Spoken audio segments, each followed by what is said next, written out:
দয়া করে নবী তুমি আমায় ডেকে নাও। সুবহানাল্লাহ। এত জোরে বললেন, একটু আস্তে করে বলুন।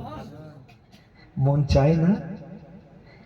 একটু আগে আমার বাবাজি বললেন, যদিও কথাটা শুনে মনটা খারাপ লেগেছে। আমি তো জেলখানায় না, আমার রাসূলুল্লাহর ভালোবাসার জেলখানায় বন্দী হতে চাই। ইচ্ছা আছে? যদি থাকে একটু সুবহানাল্লাহ জোরে বলেন। বলে হবে না, আমার মুরব্বীর কণ্ঠটা শুনতে পেয়েছি। যারা চিল্লাবে তাদের আওয়াজ নাই, একটু জোরে বলেন না সুবহানাল্লাহ। দিল যে আমার ঝলসে গেল, নবী দেখা দাও, দয়া করে নবী তুমি আমায় ডেকে নাও। আর কতকাল সইব নবী বিশ্বদেরই জ্বালা, এখনো কি হলো না কো তোমার দেখার পালা। আল্লাহুম্মা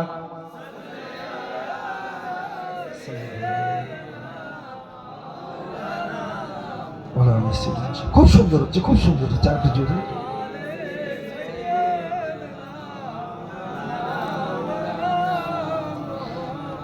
যিনি আশা করছেন মনে করুন হ্যান্ডিক্যাপ, না আছে পাখা, না আছে হাত, না আছে পা, তাই আফসোস করে ঘরে শুয়ে কবিতার কবির ছন্দে বলছি, থাকতো যদি পাখির মতো আমায় দুটি ডানা, পেরিয়ে সাগর উড়ে যেতাম সোনার মদিনা। চুরি হবে না? তোমার লাগবে জর্ডানে জেদ্দায় যেতে এরোপ্লেনে করে 6 ঘন্টা। পাখি যদি অবিরাম চলে, ওর কি সময় লাগবে বেশি বলে মনে হয়? আরো খুব তাড়াতাড়ি একেবারে নিকটবর্তী, চোখের পলকটা উঠবে আর নামবে। পাখির ডানাও চাইতে হবে না। নবী দেশকে যদি তুমি দেওয়ানা হতে পারো, বিছানায় শুয়ে তোমার নবীর সঙ্গে দিদার নসিব হয়ে যাবে। আশা নাই রে পাগল। তাই কবি বলছি, বস টাওয়ার দেবো, বস, প্যাকিং চলছে না, বসিয়ে কেটে দেবে। থাকতো যদি পাখির মতো আমায় দুটি ডানা, পেরিয়ে সাগর উড়ে যেতাম সোনার মদিনা। মদিনাতে মদিনাতে পৌঁছে আমার দুঃখ যত আছে একে একে সব নিতাম আমার দয়ার নবীর কাছে। আল্লাহুম্মা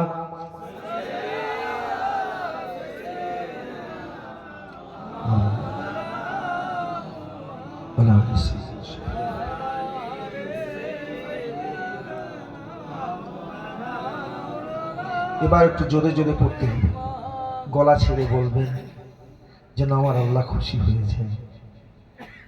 আওয়াজ দিয়ে পড়েন, জিকির লা ইলাহা লা ইলাহা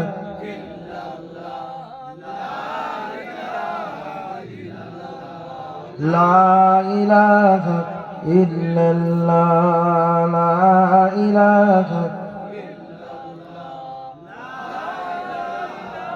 ইল্লাল্লাহ মুহাম্মাদুর রাসূলুল্লাহ। ও মন তোতা পাখি, কত পাখি দেখেছি, ওর মতো সুন্দর এবং আওয়াজের খুর দেওয়া পাখি আমার জীবনে চোখে দেখিনি। তাই কবি বলছে, ও মন তোতা পাখি, কি শেখাবে পাখি রে? বিটু বলে ডাকো, বাবু বলে ডাকো না, কবি বলছি, ও মন তোতা পাখি, লা ইলাহা ইল্লাল্লাহ বলো তো দেখি। ও মন তোতা পাখি, বলো লা ইলাহা, জোরে জোরে।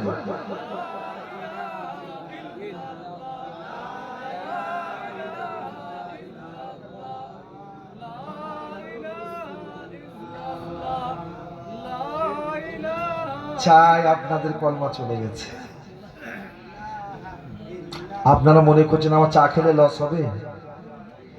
কেউ যদি ভালো কাজের আদেশ করে, সে যদি নাও করে, সে করলে যতটা সব হবে, যে আদেশ করবে তারও ততটা সব হবে। সুবহানাল্লাহ বলবেন না?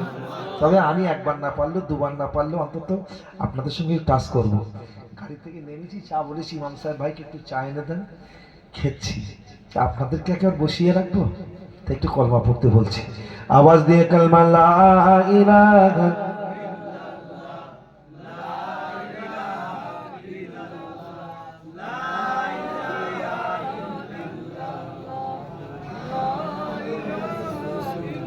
হাসবি রব্বি জাল্লাল্লাহ মা ফি কলবি গায়রুল্লাহ। পড়ো। হক লা ইলাহা ইল্লাল্লাহ।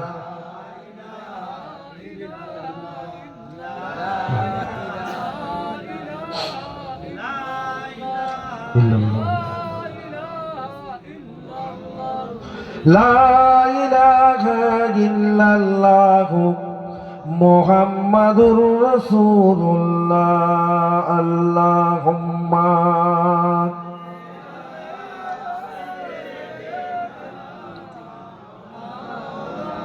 ওয়া আলি সাইয়্যিদিনা।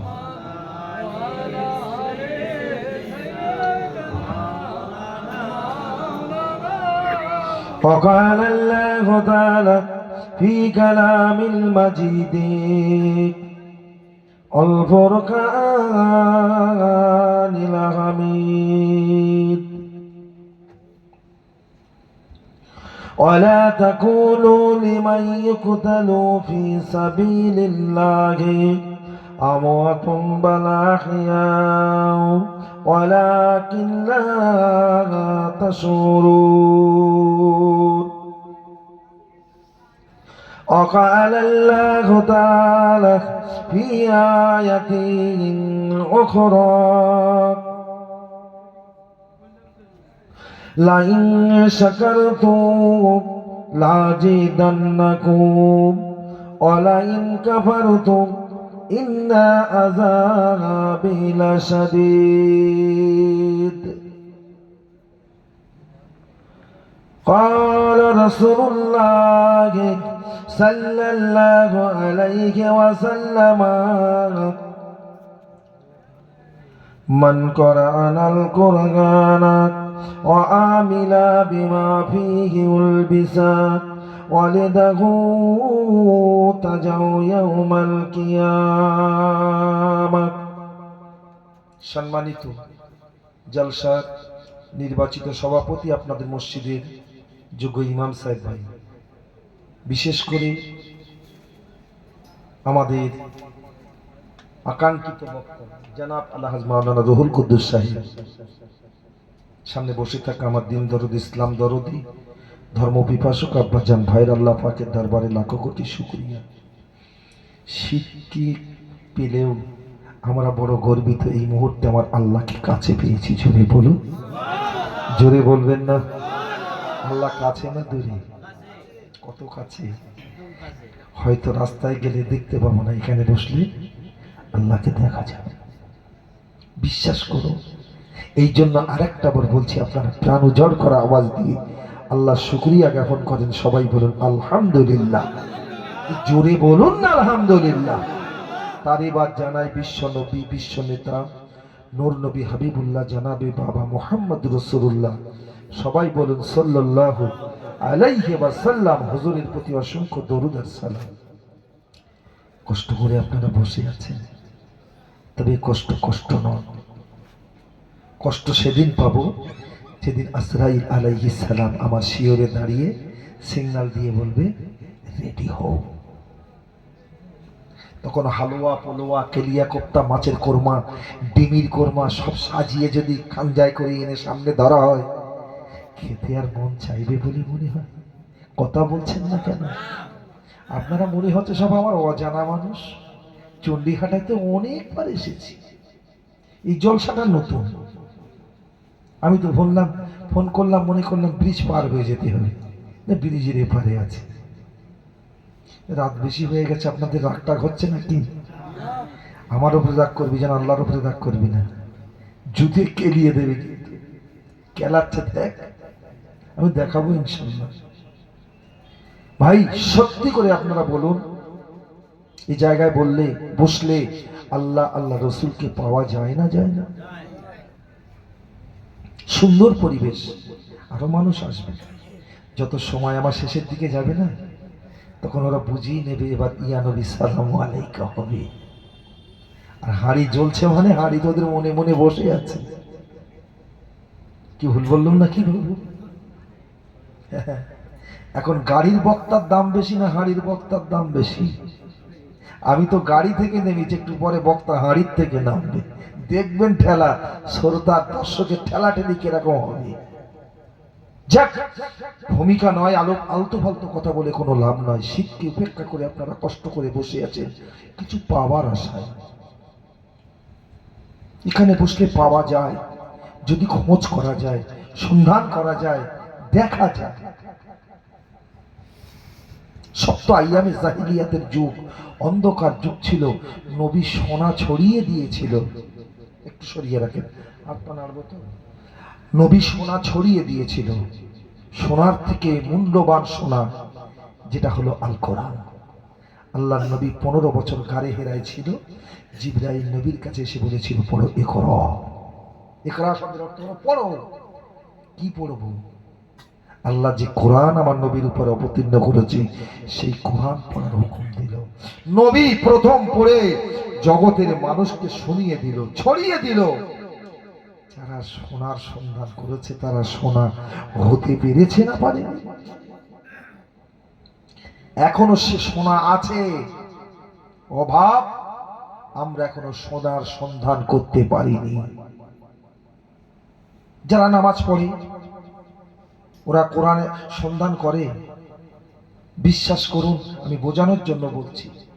যারা নামাজ পড়ে তারা নামাজের ভিতরে কোরআনের সন্ধান করে, কোরআন যদি পেত, মসজিদ থেকে নামাজ পড়ে বেরিয়ে এসে বন্ধুর সঙ্গে কথা বলতে 10টার ভিতরে 5টা মিথ্যে কথা বলতো না। কথাটা ভুল বললাম? মিথ্যা কথা বলা অপরাধ নয়? কত বড় অপরাধ! নবী বলেছে মিথ্যা হলো পাপের মা। কি বললাম? পাপের মা।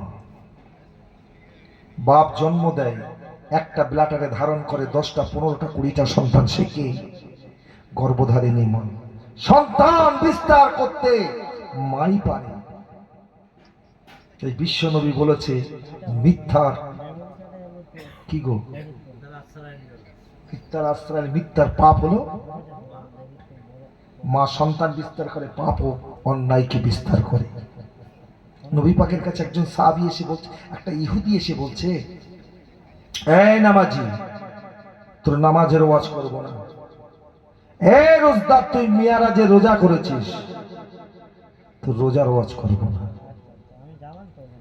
আমি যে নামাজের পাটিতে বসে নামাজ পড়ছি, হঠাৎ করে আমার ছোট ছেলেটা ছুটে এসে পেশাব করে দিয়েছে। যদিও যতক্ষণ পেশাব করিনি ততক্ষণ এই পাটিতে আমার জন্য নামাজটা সই ছিল।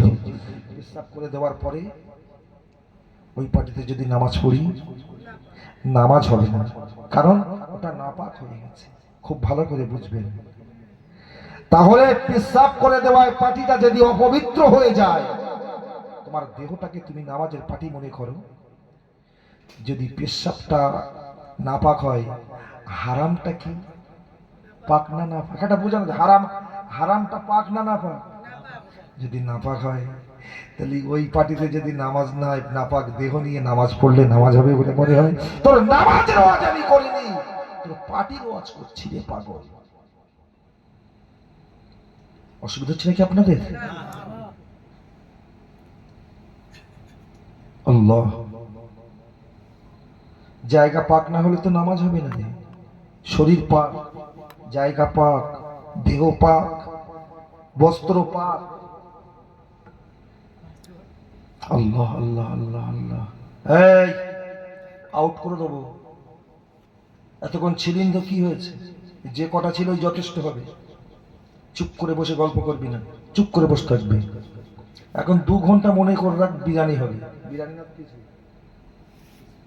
হ্যাঁ যাই হোক, তাবারুক তো জমজমের পানি নিতে তোমার যদি ইচ্ছা হয়, তাবারুক নিতে ইচ্ছা হবে না? জমজমের পানি যেমন আল্লাহ বরকত দিয়েছেন, তাবারুক আল্লাহ বরকত দিয়েছেন। জমজমের পানি খেলে শরীরে রোগ মুক্ত হয়, দূর হয়ে যায়।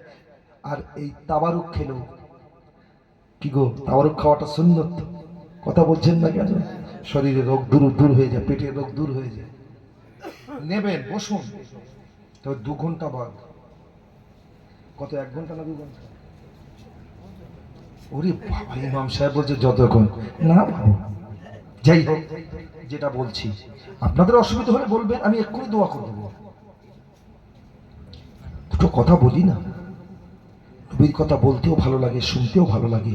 কি গো, আবু জেহেল বলেনি মক্কার কাফেরেরা কেউ যেন মুহাম্মাদের কোরআন শুনতে যেও না? আজকে সে দল আছে না নাই? কথা বলছেন না কেন? আমার মতো মলি সাহেবের রাস্তা আটকে দিয়ে বলছে জলসায় যাওয়া হবে না। কি রে, আছে না নাই? তৈরি হয়ে গেছে সে দল, পদবরোধ, মলি সাহেব ঢুকতে দেব না। আবু জেহেল এইটা সূত্র ফেলেছিল। কেন? মুহাম্মাদের কোরআন শুনে, যারা মুহাম্মাদের কোরআন শুনেছিল, তারা আমাদের কথাটা ছেড়ে দিয়ে মুহাম্মদ রাসূলুল্লাহর হাতে হাত দিয়ে ঈমানের কলেমা পড়ে মুসলমান হয়েছিল। কোরআনের মতো চুম্বক পৃথিবীতে আর আছে? আবু জেহেল সিদ্ধান্ত টেনে দিল, দেওয়ার পরই বলছে যদি রাত্রে লুকিয়ে দেখে, লুকিয়ে শোনে, তাই পাহারাদার পাঠাতে হবে। পাহারাদারও ফিট করে দিল, যাবি কোনটা দিয়ে? আবু জেহেল বলছে ওরা যারা পাহারা দিচ্ছে ওরাও তো ফাঁকি দিতে পারে। এই আবু সুফিয়ান, চলো আমরাও যাবো, আমি ঘুমাবো, আমিও যাবো। আবু সুফিয়ান, আবু জেহেল, উতবা, সাইবা ওরাও নেমে পড়েছে। কিন্তু আবু জেহেল পাহারা দিতে বেরিয়ে কি মধুর সুর, শুনেই মুগ্ধ হয়ে গেল। আওয়াজটা কোথা থেকে আসে? শুনছেন? আর আজ তুমি কোরআন শুনছো, তোমার মুখের বাদাম এখনো পড়লো না। কোরআন শোন, কোরআনের মতো কোরআন শোন। বিশ্বনবী, মানবতার নবী রাসূলুল্লাহ কোরআন শরীফ তেলাওয়াত করে। আবু জেহেল পাহারা দিতে বেরিয়ে রাসূলুল্লাহর কণ্ঠের তেলাওয়াতের মধুর সুরটা শুনতে পেলেন। মনে নাই পাহারা দিতে, আবু জেহেল গুটি পায়ে ঘেটে ঘেটে ঘেটে ঘেটে আওয়াজটা কোথা থেকে আসে ধরার জন্য এগিয়ে গেল। একেবারে নিকটবর্তী হয়ে দেখতে পায় আব্দুল্লাহর বেটা ঘরে বসে কোরআন পড়ে। আবু জেহেলের এত ভালো লেগেছিল, সারা রাত পাহারা দিয়ে রাসূলুল্লাহর ঘরের পাশে দাঁড়িয়ে দাঁড়িয়ে মানবতার নবীর তেলাওয়াতে কোরআন শরীফটা শ্রবণ করেছিলেন। কে শুনেছে কোরআন? এখন মুসলমান শুনছে? আমি ওয়াজ যদি করি কোরআনের, আমার ওয়াজ বন্ধ হয়ে যাবে রে। কোরআনের ওয়াজ যদি সঠিকটা করি, আমার ওয়াজ বন্ধ হয়ে যাবে। এই অমল সাহেব ভিটেই তুলিস না, ভুল বলছি? হকটা সঠিকটা বললেই বলবে ওকে ব্যান করে দাও, সমাজ থেকে বাদ দিয়ে দাও, চলবে না বক্তা। একটু মন দিয়ে শোন, রাসূলুল্লাহ কি বললেন? কোরআন পড়ছে আর আবু জেহেল সারা রাত, তুমি 12টা বাজতে দেয়নি টলছো, আর আবু জেহেল রাজা দাঁড়িয়ে দাঁড়িয়ে কোরআন শরীফ শ্রবণ করছে। আবু জেহেল কোরআন শুনে রাসূলুল্লাহ তেলাওয়াত করে। ও মুসলমানেরা, রাসূলুল্লাহর কোরআন শুনতে শুনতে শুনতে শুনতে অক্ত সবে সাদেক হয়ে গেছে। আবু জেহেল ভেবে নিল একটু পরে সূর্য উদয় হবে, এখন যদি এখানে দাঁড়িয়ে মুহাম্মাদের কোরআন তেলাওয়াত শ্রবণ করি যাদেরকে আমি নিষেধ করেছি তারা আমার শোনার কারণে আমার শোনাটা মানবে না, তারা আমার মতো মুহাম্মাদের কোরআন শুনবে। তাই আবু জেহেল মনে মনে করে এখন ঘরে চলে যাব, আবার সন্ধ্যা নেমে এলে মুহাম্মাদের তেলাওয়াতে কোরআন শুনতে আসব। বাস্তব তো, আমি যেটা মানা করেছি, আমি যদি সেটা করি আমার মানাটা কেউ শুনবে?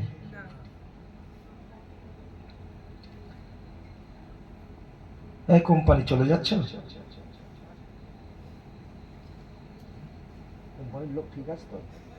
দেখো ভাই, আমার কোম্পানি আলাদা আলাদা বসে থাকে, কি গো? আমি কারোর গায়ে হাত দিয়ে কথা বলিনি, কোরআন দিয়ে কথা বলবো, হক কথা বলবো। তুমি ফাটলে আর চটলে, আমার কলা বুড়ো হয়ে গেছে ওয়াজ করি করে, আর এখন কেন রিটায়ারের সময়, এখন আর ভয় করলে চলবে ভাই?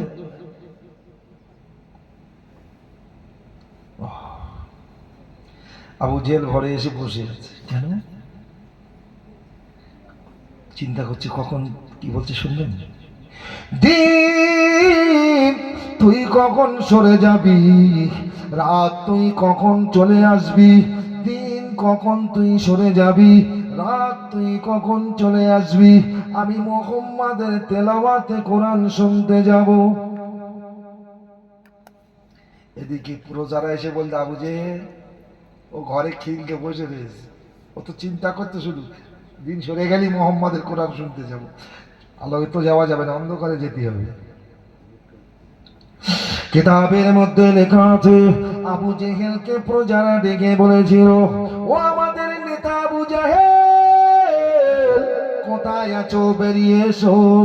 আবু জেহেল বলছে কারো কথা শুনবো না, চলে যাও, আমি এখন বড় ব্যতিব্যস্ত, আমি এত চিন্তিত, কারোর কথা শোনার মতো আমার সময় নাই। একটু জোরে বলা যাবে সুবহানাল্লাহ। আবু জেহেলের ভিতরে ঢেউ খেলছে রে পাগল, কি শুনবে? কথা বলে সামনে সবে বরাতের মাস, ইমাম সাহেবের ডায়েরি ফাঁকা, চাচা এক বন্যা পানি দিয়ে ধূপবাটি ধরিয়ে দেবে, হাবে সাহেব পড়ো মাঠে যাচ্ছে, এসে সব রেসানি টাইম বেঁধে দেবে, চাচা মাঠে কাজ করে এসে কি কোরআন খতম দিয়েছিস তুই, কি গো ভুল বলছি নাকি? যদি বাপের খতম দিস, হাফেজ পড়লে পাশে বসে পড়তে না পারলেও তেলাওয়াতটা শ্রবণ করিস। ও তো পয়সার জন্য পড়েছে, আমি তো পয়সার জন্য পড়েছি, আর তুমি শুনেছ তোমার আব্বা মায়ের সব রেসানির জন্য। কথা বোঝা গেল না?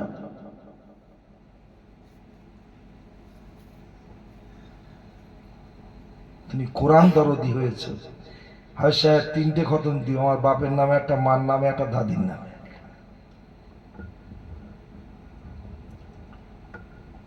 আমি খতম দেন বলে আমি তার বেপক্ষ নয়, আমি নামাজ পড়তে বলবো না, আমি নামাজ পড়বো না, অন্যকে নামাজ পড়তে বলবো, হয় নাকি?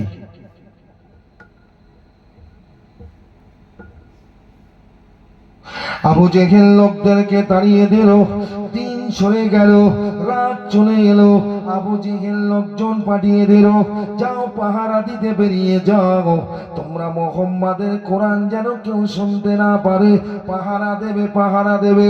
আবু জেহেল বলে আমিও যাই। আবু জেহেলও বেরিয়ে পড়লেন, টুক টুক টুক টুক করে হেঁটে আবু জেহেল বেরিয়েছে কি পাহারা দেওয়ার জন্য? না না না না না না, আবু জেহেল বেরিয়েছিল মানবতার নবীর জমানের তেলাওয়াতে কোরআন শ্রবণ করার জন্য। এটা জোরে বলা যাবে সুবহানাল্লাহ। গুটে পায়ে হেঁটে হেঁটে হেঁটে হেঁটে নবী আমার কোরআন তেলাওয়াত করে। আবু জেহেল সেই জায়গায় পৌঁছে গিয়ে দাঁড়িয়ে সারা রাত দাঁড়িয়ে দাঁড়িয়ে রাসূলুল্লাহর কোরআন শরীফ তেলাওয়াত শ্রবণ করে। আবার আকাশটা ফর্সা হয়ে যেতে পূর্বের ন্যায় আবু জেহেল ঘরে এলেন, আবার কাঁধে দিন কখন সরে যাবি, রাত তুই কখন চলে আসবি। পুরো যারা ডাকে কোনো সাড়া নাই। রাত দিন যখন সরে গেল, রাত যখন চলে এলো, আবু জেহেল আবার পাহারা দিতে বেরিয়ে আবার রাসূলুল্লাহর কোরআন শুনতে গিয়ে দেখে যে জায়গায় দাঁড়িয়ে রাসূলুল্লাহর তেলাওয়াতে কোরআন শ্রবণ আবু জেহেল করছিল, সেখানে গিয়ে দেখে আবু সুফিয়ান দাঁড়িয়ে আছে। যেখানে গেলি বাঘের ভয়, সেখানে গেলি রাত ভয়। আবু জেহেলকে দেখ কে? আবু সুফিয়ান। এই আবু সুফিয়ান তুই এখানে কেন? আবু জেহেলকে আবু সুফিয়ান তুমি এখানে কেন? তুমি আমারটা জিজ্ঞেস করলে, আমি তোমারটা জিজ্ঞেস করবো না? আবু জেহেল আবু সুফিয়ানকে বলছে তুই এখানে কেন? আর আবু সুফিয়ান পাল্টা উত্তরে বলছে আবু জেহেল তুই এখানে কেন? বলছে আমারটা বল আগে, তোরটা বল। আবু সুফিয়ান তখন বলছে তোমারটাকে বলো, তারপর আমারটা বলবো। খেলা মজা শুরু হয়ে গেছে। আবু সুফিয়ান বলে আবু জেহেল শুনবি না, তবে শুনে নে, জেনে নে, যে জায়গাটায় আমি দাঁড়িয়ে আছি তুই আমায় 3 দিন পাহারা দিতে বেরিয়ে পার হতে বলেছিস। আমি পাহারা দিতে বেরিয়েছিলাম বটে। প্রথম রজনীতে পাহারা দিতে বার হয়ে আমার কণ্ঠে মুহাম্মাদের তেলাওয়াতে কোরআনের শব্দ পৌঁছাতে এত এত এত এত মধুর লেগেছিল, আমি সারা রাত পাহারা না দিয়ে আবু জেহেল এই জায়গায় দাঁড়িয়ে আমি মুহাম্মাদের কোরআন তেলাওয়াত শ্রবণ করেছি। একদিন না, দুদিন না, 3 দিন আমি পাহারা দিতে বেরিয়ে জায়গায় দাঁড়িয়ে দাঁড়িয়ে তেলাওয়াতে কোরআন শ্রবণ করেছি। আবু জেহেল বলো তুমি কেন এখানে? আবু জেহেল বলছে আবু সুফিয়ান তোর মতো আমিও করেছি। প্রথম দিন পাহারা দিতে বেরিয়ে মুহাম্মাদের তেলাওয়াতটা শ্রবণ করে আমি এত মুগ্ধ হয়েছিলাম, 3 রাত পাহারা না দিয়ে এই জায়গায় দাঁড়িয়ে দাঁড়িয়ে মুহাম্মাদের তেলাওয়াতে কোরআন শ্রবণ করেছি।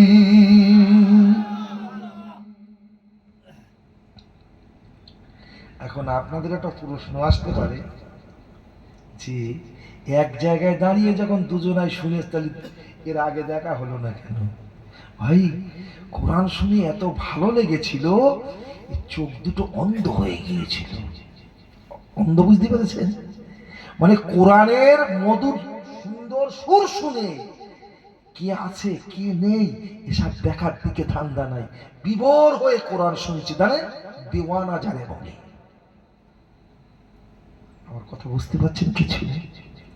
আমি শুধু এতটুকু বলার একটাই কারণ, যে আবু জেহেল সারা জীবন কোরআনের সঙ্গে দুশমনি করেছে, কিন্তু রাসূলুল্লাহর কণ্ঠের কোরআন তেলাওয়াত শুনে মুগ্ধ হয়ে রাত জেগে জেগে রাসূলুল্লাহর জবানের তেলাওয়াত শ্রবণ করেছে। আজকে তো আমাদের তেমন, কিন্তু আজকে আমরা সেই কোরআন থেকে দূরে। কি ভুল বলছি নাকি? এরা রাস্তায় রাস্তায় শুধু বলছে মুসলমানদের দুধ দিন, আর আল্লাহ বলছে তোরাও বলছিস কেন, তোদের তো আরো সুদে। কি বললাম? কি দুর্দিন বলছে না, বলেন না? কারণ কদিন আগে তো অযোধ্যার বাবরি মসজিদটা সে উদ্বোধন করে নিল। কি তাই তো নাকি? রাজীব গান্ধী তালা মেরে দিয়েছিল, নরসিংহরাও ভেঙে দিয়েছিল, আর মোদি তো সেদিন ভগবান হয়ে গেছে, ভগবান আর নতুন ভগবান, ও ভগবানকে উদ্বোধন করে দিয়েছে। মাথা খারাপ। আচ্ছা ভাই, ভেবে নেওয়াটা স্বাভাবিক, কোরআন পৃথিবীতে আছে না না? জোরে বলে। কোরআন যখন পৃথিবীতে এখনো আছে, মুসলমান তোর চিন্তা কিসে? একবার কোরআনের দিকে ফলো কর। কোরআন তোকে কিভাবে জীবন তৈরি করতে বলেছে, কোরআনের বাজেট মেনে জীবন তৈরি কর। খাজা বাবাকে যে মারতে গিয়েছিল, খাজার কাছে কোরআন ছিল, মারতে গিয়ে খাজার দিকে ফিরে মুগ্ধ হয়ে খাজার সঙ্গে বরং দুশমনি না করে খাজার বন্ধু হয়ে ইমানের কলেমা পড়ে মুসলমান হয়ে গিয়েছিল। জোরে বলুন সুবহানাল্লাহ, চিল্লে বলুন। আমার কথাটা বলা ভুল হয়ে গেল নাকি? তাহলে কোরআন যদি জিন্দা হয়, তাহলে আমাদের চিন্তা কোথায়? কি ঠিক কিনা বলে? বড় আফসোসের কথা বলছি, কোনটার ঘাটতি আমাদের, কোনটার অভাব? আগে মসজিদগুলোয় গেলে দাঁড়ালে ধুলো লেগে যেত, কপালে ধুলো লেগে যেত, এখন মসজিদে ঢুকলে তো মনে আনন্দে ভরে যায়। তারপরেও আজকের মুসলমানের এই অবদানটা কেন ভাববার আছে? অসময় আজকের মাঘ মাসের 24 তারিখ চাদর গায়ে রাখার, কিন্তু রাখতে হচ্ছে। তবে একটা কথা আমি বলতে পারি, যেটা করে আল্লাহ ভালোর জন্য করে। এখন যদি বাবরি মসজিদ ভেঙে দিয়েছে, রাম মন্দির করেছে, আমি যদি বলি যেটা করে আল্লাহ ভালোর জন্য করে, আপনারা মেনে নিতে পারবেন? কখনো পারবেন না। কিন্তু আমি বুক ঠুকে বলছি আল্লাহ যেটা করে ভালোর জন্য করে। হাদিস না? এই অসুবিধা হচ্ছে নাকি আপনাদের? জোরে তকবীর দান তো দেখি, নারাই তকবীর। আলহামদুলিল্লাহ, সহ্য আরেকটু হবে জোরে হবে বললে হবে না, আল্লাহকে খুশি করতে হবে। আল্লাহকে খুশি কর। সামনে কত খুশ মুসিবতের দিন, তো যদি হামাস বাহিনীর মতো আল্লাহকে ডাকতে পারিস, তোদেরকে আল্লাহ ফেরেশতা দিয়ে সাহায্য করবে। বিশ্বাস হয় না? এই বিশ্বাস হয় না? কয়েক লক্ষ ইসরায়েলি সেনা, ইহুদি সেনা, আর মুসলমান মাত্র 40 থেকে 45,000 সেনা। তাও আছে কোথায়? উপরে 30 ফুট নিচে। কত ফুট? 30 ফুট নিচে। তারপরেও এখন ইসরায়েল ঘিরে ফেলেছে। যাবো যাবো শব্দ কার? মুসলমানের না ইহুদিদের? আমরা মোবাইলে যেটা দেখছি, এবার বাকিটা আল্লাহ ভালো জানে। আর এখন এসে ইউটিউবার যা করতেছে ভাই, আম গাছের চাল জাম গাছে, জাম গাছের চাল কাঁঠাল গাছে। কি কথা বুঝতে পারেননি? কত সত্য কত মিথ্যা জানিনি, তবে এতটুকু মানে বিশ্বাস আমার আছে, হামাস বাহিনী যখন আন্ডারগ্রাউন্ড থেকে বার হয়ে ওই রকেটটা কাঁধে করে নিয়ে ছুটছে, তারা একটা শব্দ উচ্চারণ করছে, আল্লাহু আকবার। জোরে বলুন, চিল্লে বলুন। আল্লাহর কোরআন বলেছেন, আমি বলিনি, আমি বলেছি কোরআনের দিকে লক্ষ্য কর। কোরআন বলেছেন, আলা বিযিকরিল্লাহি তাতমাইন্নুল কুলুব। কি ইমাম সাহেব? আল্লাহ নিজেই বলেছেন, যে কলবে আমি আল্লাহ আমার জিকির আছে, স্মরণ আছে, ভালোবাসা আছে, সেই কলবে আমার শান্তি, আমার করুণা, আমার দয়া বর্ষিত হতে থাকে।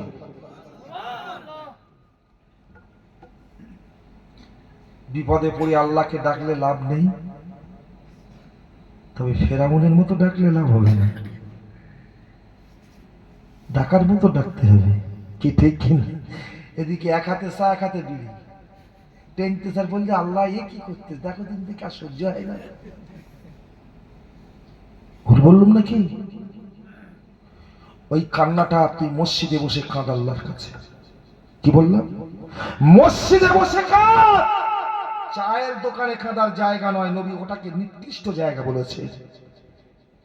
বাজার নবী বলেছে নিকৃষ্ট জায়গা, আর উৎকৃষ্ট জায়গা যেটা বলেছে আল্লাহর ঘর মসজিদ। জোরে বলুন সুবহানাল্লাহ। বর্তমানে মুসলমান বিপদে, এখনো এরা বাজারে না মসজিদে।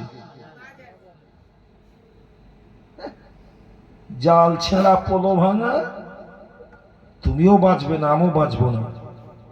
দেলা মল্ল তাপে আর হয়দার মল্ল চাপে। দেলা আগুনে পুড়তেছে, হয়দার বাঁচাতে গিয়ে ও বাঁচতে পারলো না, ওই আগুনেই পুড়ে মরল।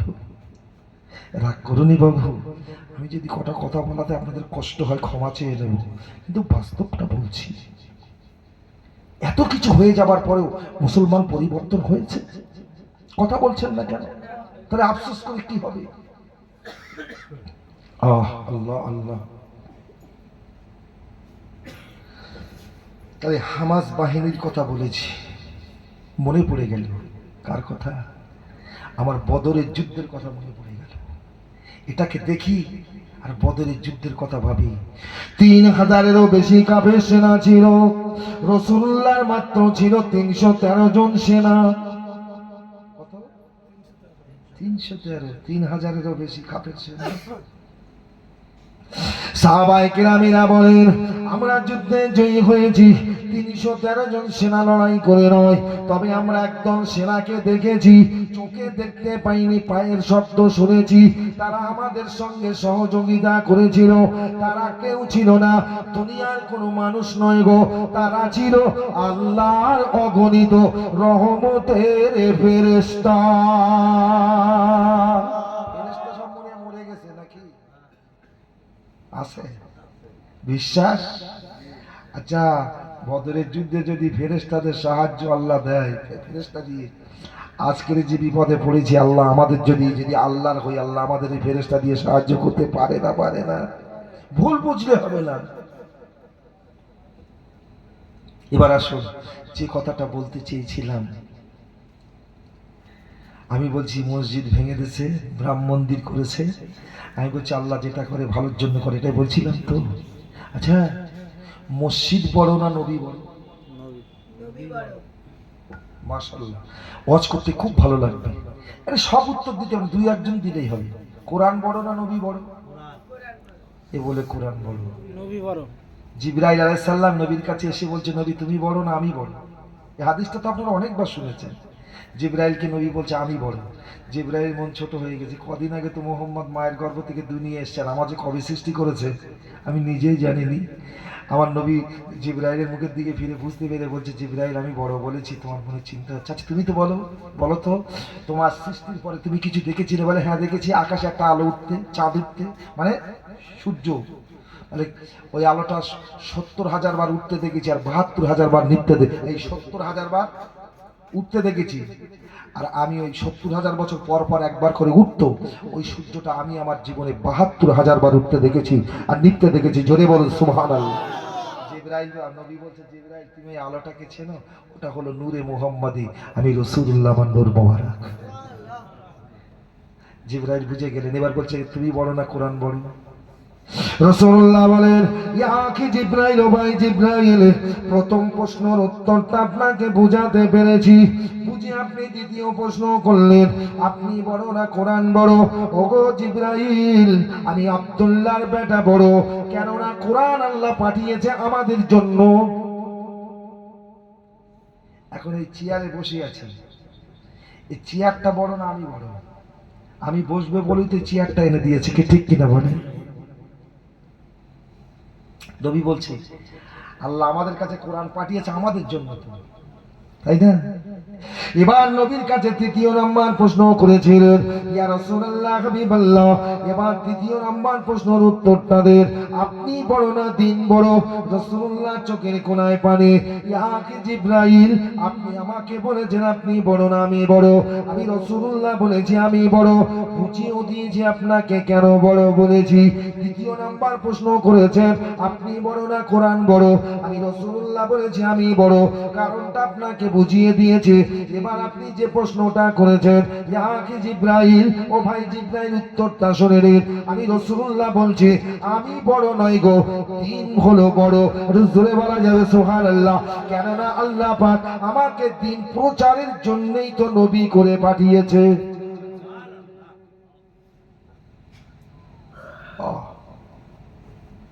যদি নবী না আসতো তো কোরআন আল্লাহ পাঠাতো? নবীর জন্য তো কোরআন পাঠিয়েছে। আমি আপনাদের কাছে এই জন্য কথাটা বললাম, মসজিদ বড় না আমার নবী বড়?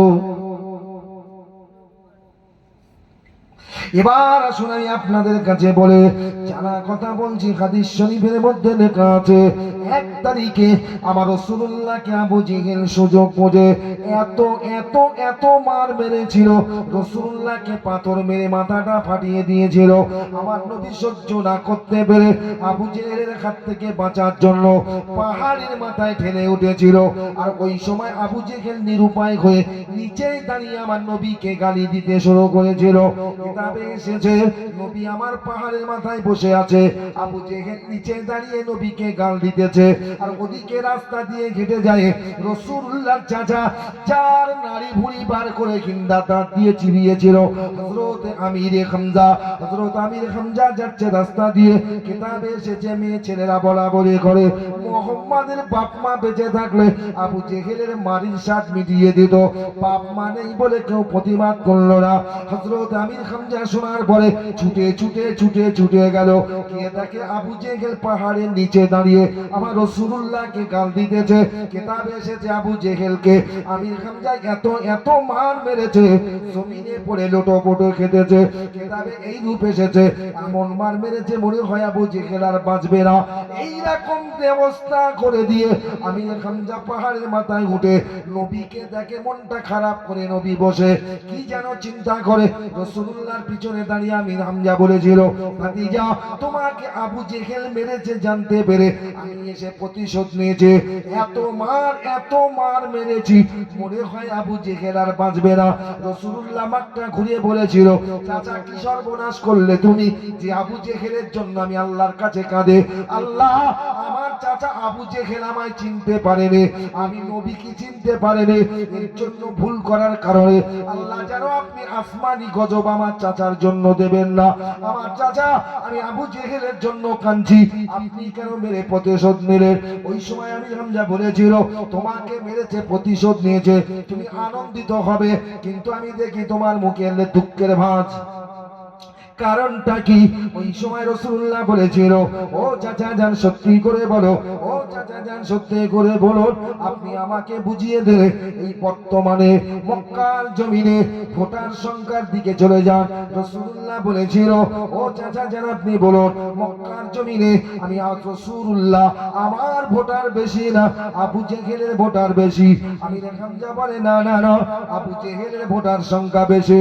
রাসূলুল্লাহ বলেছিল, ও চাচা তুমি সত্যি করে বলো, আজ যদি আবু জেহেলের ভোটার সংখ্যা বেশি না হয়ে আমার ভোটার সংখ্যা বেশি হতো, আবু জেহেল কি আমার মারতে পারতো?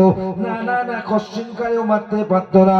তখন আমির হামজা কলেমা পড়ে মুসলমান হইলে, বরং নবী বলেছিল, চাচা আমার বাড়ির প্রতিশোধটা নিয়ে লাভ হয়নি, বরং আপনি যদি কলেমা পড়ে মুসলমান হয়ে আমার একটা ভোটার বাড়িয়ে দিতে, আমি রাসূলুল্লাহ খুশি হয়ে যেতাম। কথা বোঝা যাচ্ছে কি? নবীকে মেরেছে, প্রতিশোধ নিয়েছে, নবী বলছে প্রতিশোধ নেওয়াতে আমি খুশি নই, বরং তুমি কলেমা পড়ে মুসলমান হলে আমি খুশি হয়ে যেতাম। সুবহানাল্লাহ হবে না? কষ্ট হচ্ছে আপনাদের? জোরে তাকবীর দেন, দিন নারে তাকবীর, আরে জোরে দেন নারে তাকবীর। দরুদ শরীফ আল্লাহুম্মা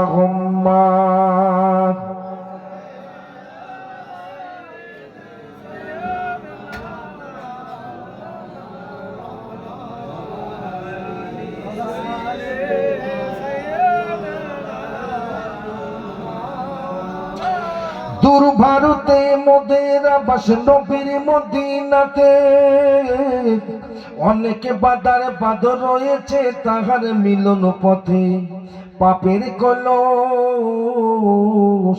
পাপের কলস কালি মাখা আমার সারা মুখে, কলঙ্কেরও ডালিবি আমি কোথায় যাব রেখে? বলো রে তোদের মনে রানো ঝরবে আখির জল, তোরা আরশ জলে ভেসে ভেসে মদিনাতে চল। আল্লাহুম্মা। খুব সুন্দর হচ্ছে, খুব সুন্দর হচ্ছে।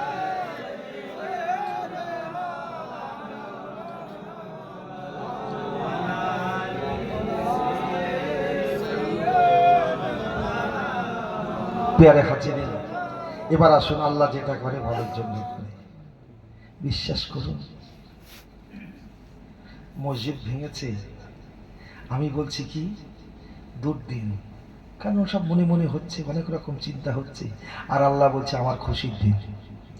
আচ্ছা, দিন যত গড়িয়ে যাচ্ছে মুসলমানদের লাভ হচ্ছে না লস হচ্ছে? কারণ নবীর হাদিসের দিকে লক্ষ্য করলে লাভ হচ্ছে, আর তোমার বিবেকের দিকে লক্ষ্য করলে আমার অঙ্ক বলবে লস হচ্ছে। নবী বলেনি লাভ হচ্ছে না লস হচ্ছে? নবীর কথা বিশ্বাস হয় আপনাদের? কারা নবীর কথা বিশ্বাস করেন একটু হাত তুলে দেখান তো দেখি। সবাই হাত তোলেন। জোরে তাকবীর দেন, নারে তাকবীর, আরো জোরে দেন, নারে তাকবীর। আপনারা কিছু মনে যদি না নেন, একটুখানি বলি, আজকের 2 ঘন্টার ওয়াজ 1 মিনিটই করে ফেলি। তাহলে নবীর কথা যদি সব সত্যি হয়, নবী নামাজ পড়তে বলো, যেটাও তো সত্য, বলতে হবে না? হবে না? আমার কর্তব্য আছে। বেনামাজির যদি জানাজা পড়ে খোদার কাছে বলি আল্লাহকে জান্নাতে দাও, জীবনে দেবে? ফুরফুরার খোদ দাদা হুজুর এসে যদি দোয়া করে, কথা বলছেন দেখেন, জান্নাত যেন সারা ভাড়া ঢুকে যাবো আর আনন্দ করবো, এত সহজ নয়। খোদ যদি খাজা বাবা এসে যদি বেনামাজির জন্য দোয়া করে, খোদ নবী যদি বেনামাজির জন্য দোয়া করে, কথা বলছেন না কেন? রসুল্লাহর একজন অভাবী সাহাবা গিয়ে বলছে, হুজুর আমার একটা খেজুর গাছ আছে, মাল হয় না, একটু বরকতের দোয়া করে দেন না, যাতে আমার খাজুর গাছে ভালো ফল হয়। নবী দোয়া করে দিলেন। খাজুর এত হতে লেগেছে, খেজুর বেচে বেচে 2 তলা বাড়ি করেছে, বিশাল একটা ধনী লোক হয়ে গেছে। একদিন হঠাৎ ওই সাহাবা গিয়ে বলতে, হুজুর যে গাছের রসে আজ আমি রসদ হয়েছি, কিন্তু দুঃখের বিষয় সেই গাছে ফল ধরতেছে আর পাকার আগে ভাইরাস হয়ে পড়ে যাচ্ছে। তার মানে দেখেন না, কচি মাল শুকিয়ে পড়ে যায়। কারণটা কি? রসুল বলছে, বাবা তাই তো, তোমার কাছে ফল হতে হতে বেশ, আর এখন ওরা হচ্ছেই বা কেন? ব্যাস দয়ার নবী, কি গো আমার নবী বলতেন না, আল্লাহ আমার কটা চোখ দিয়েছে। নবী শুধু সামনে চোখ ছিল? কথা বলছেন না কেন? নবী এদিকে থাকলে সর্বদিকে দেখতে পেতেন। জোরে বলো সুবহানাল্লাহ। মদিনায় শুয়ে আছে নবী, যদি ভারতের দিকে থাকে, আবার কাবার ওই দিকে যারা আছে তাদের মনে নবী আর দেখতে পাবে না, নাকি? কথা বলছেন না কেন? সব দিকে চেয়ে দেখবে, নবী দেখতে পাবে। এই কি বলতে বলতে চলে যাচ্ছি কেন? কমিটির ছেলে নাকি?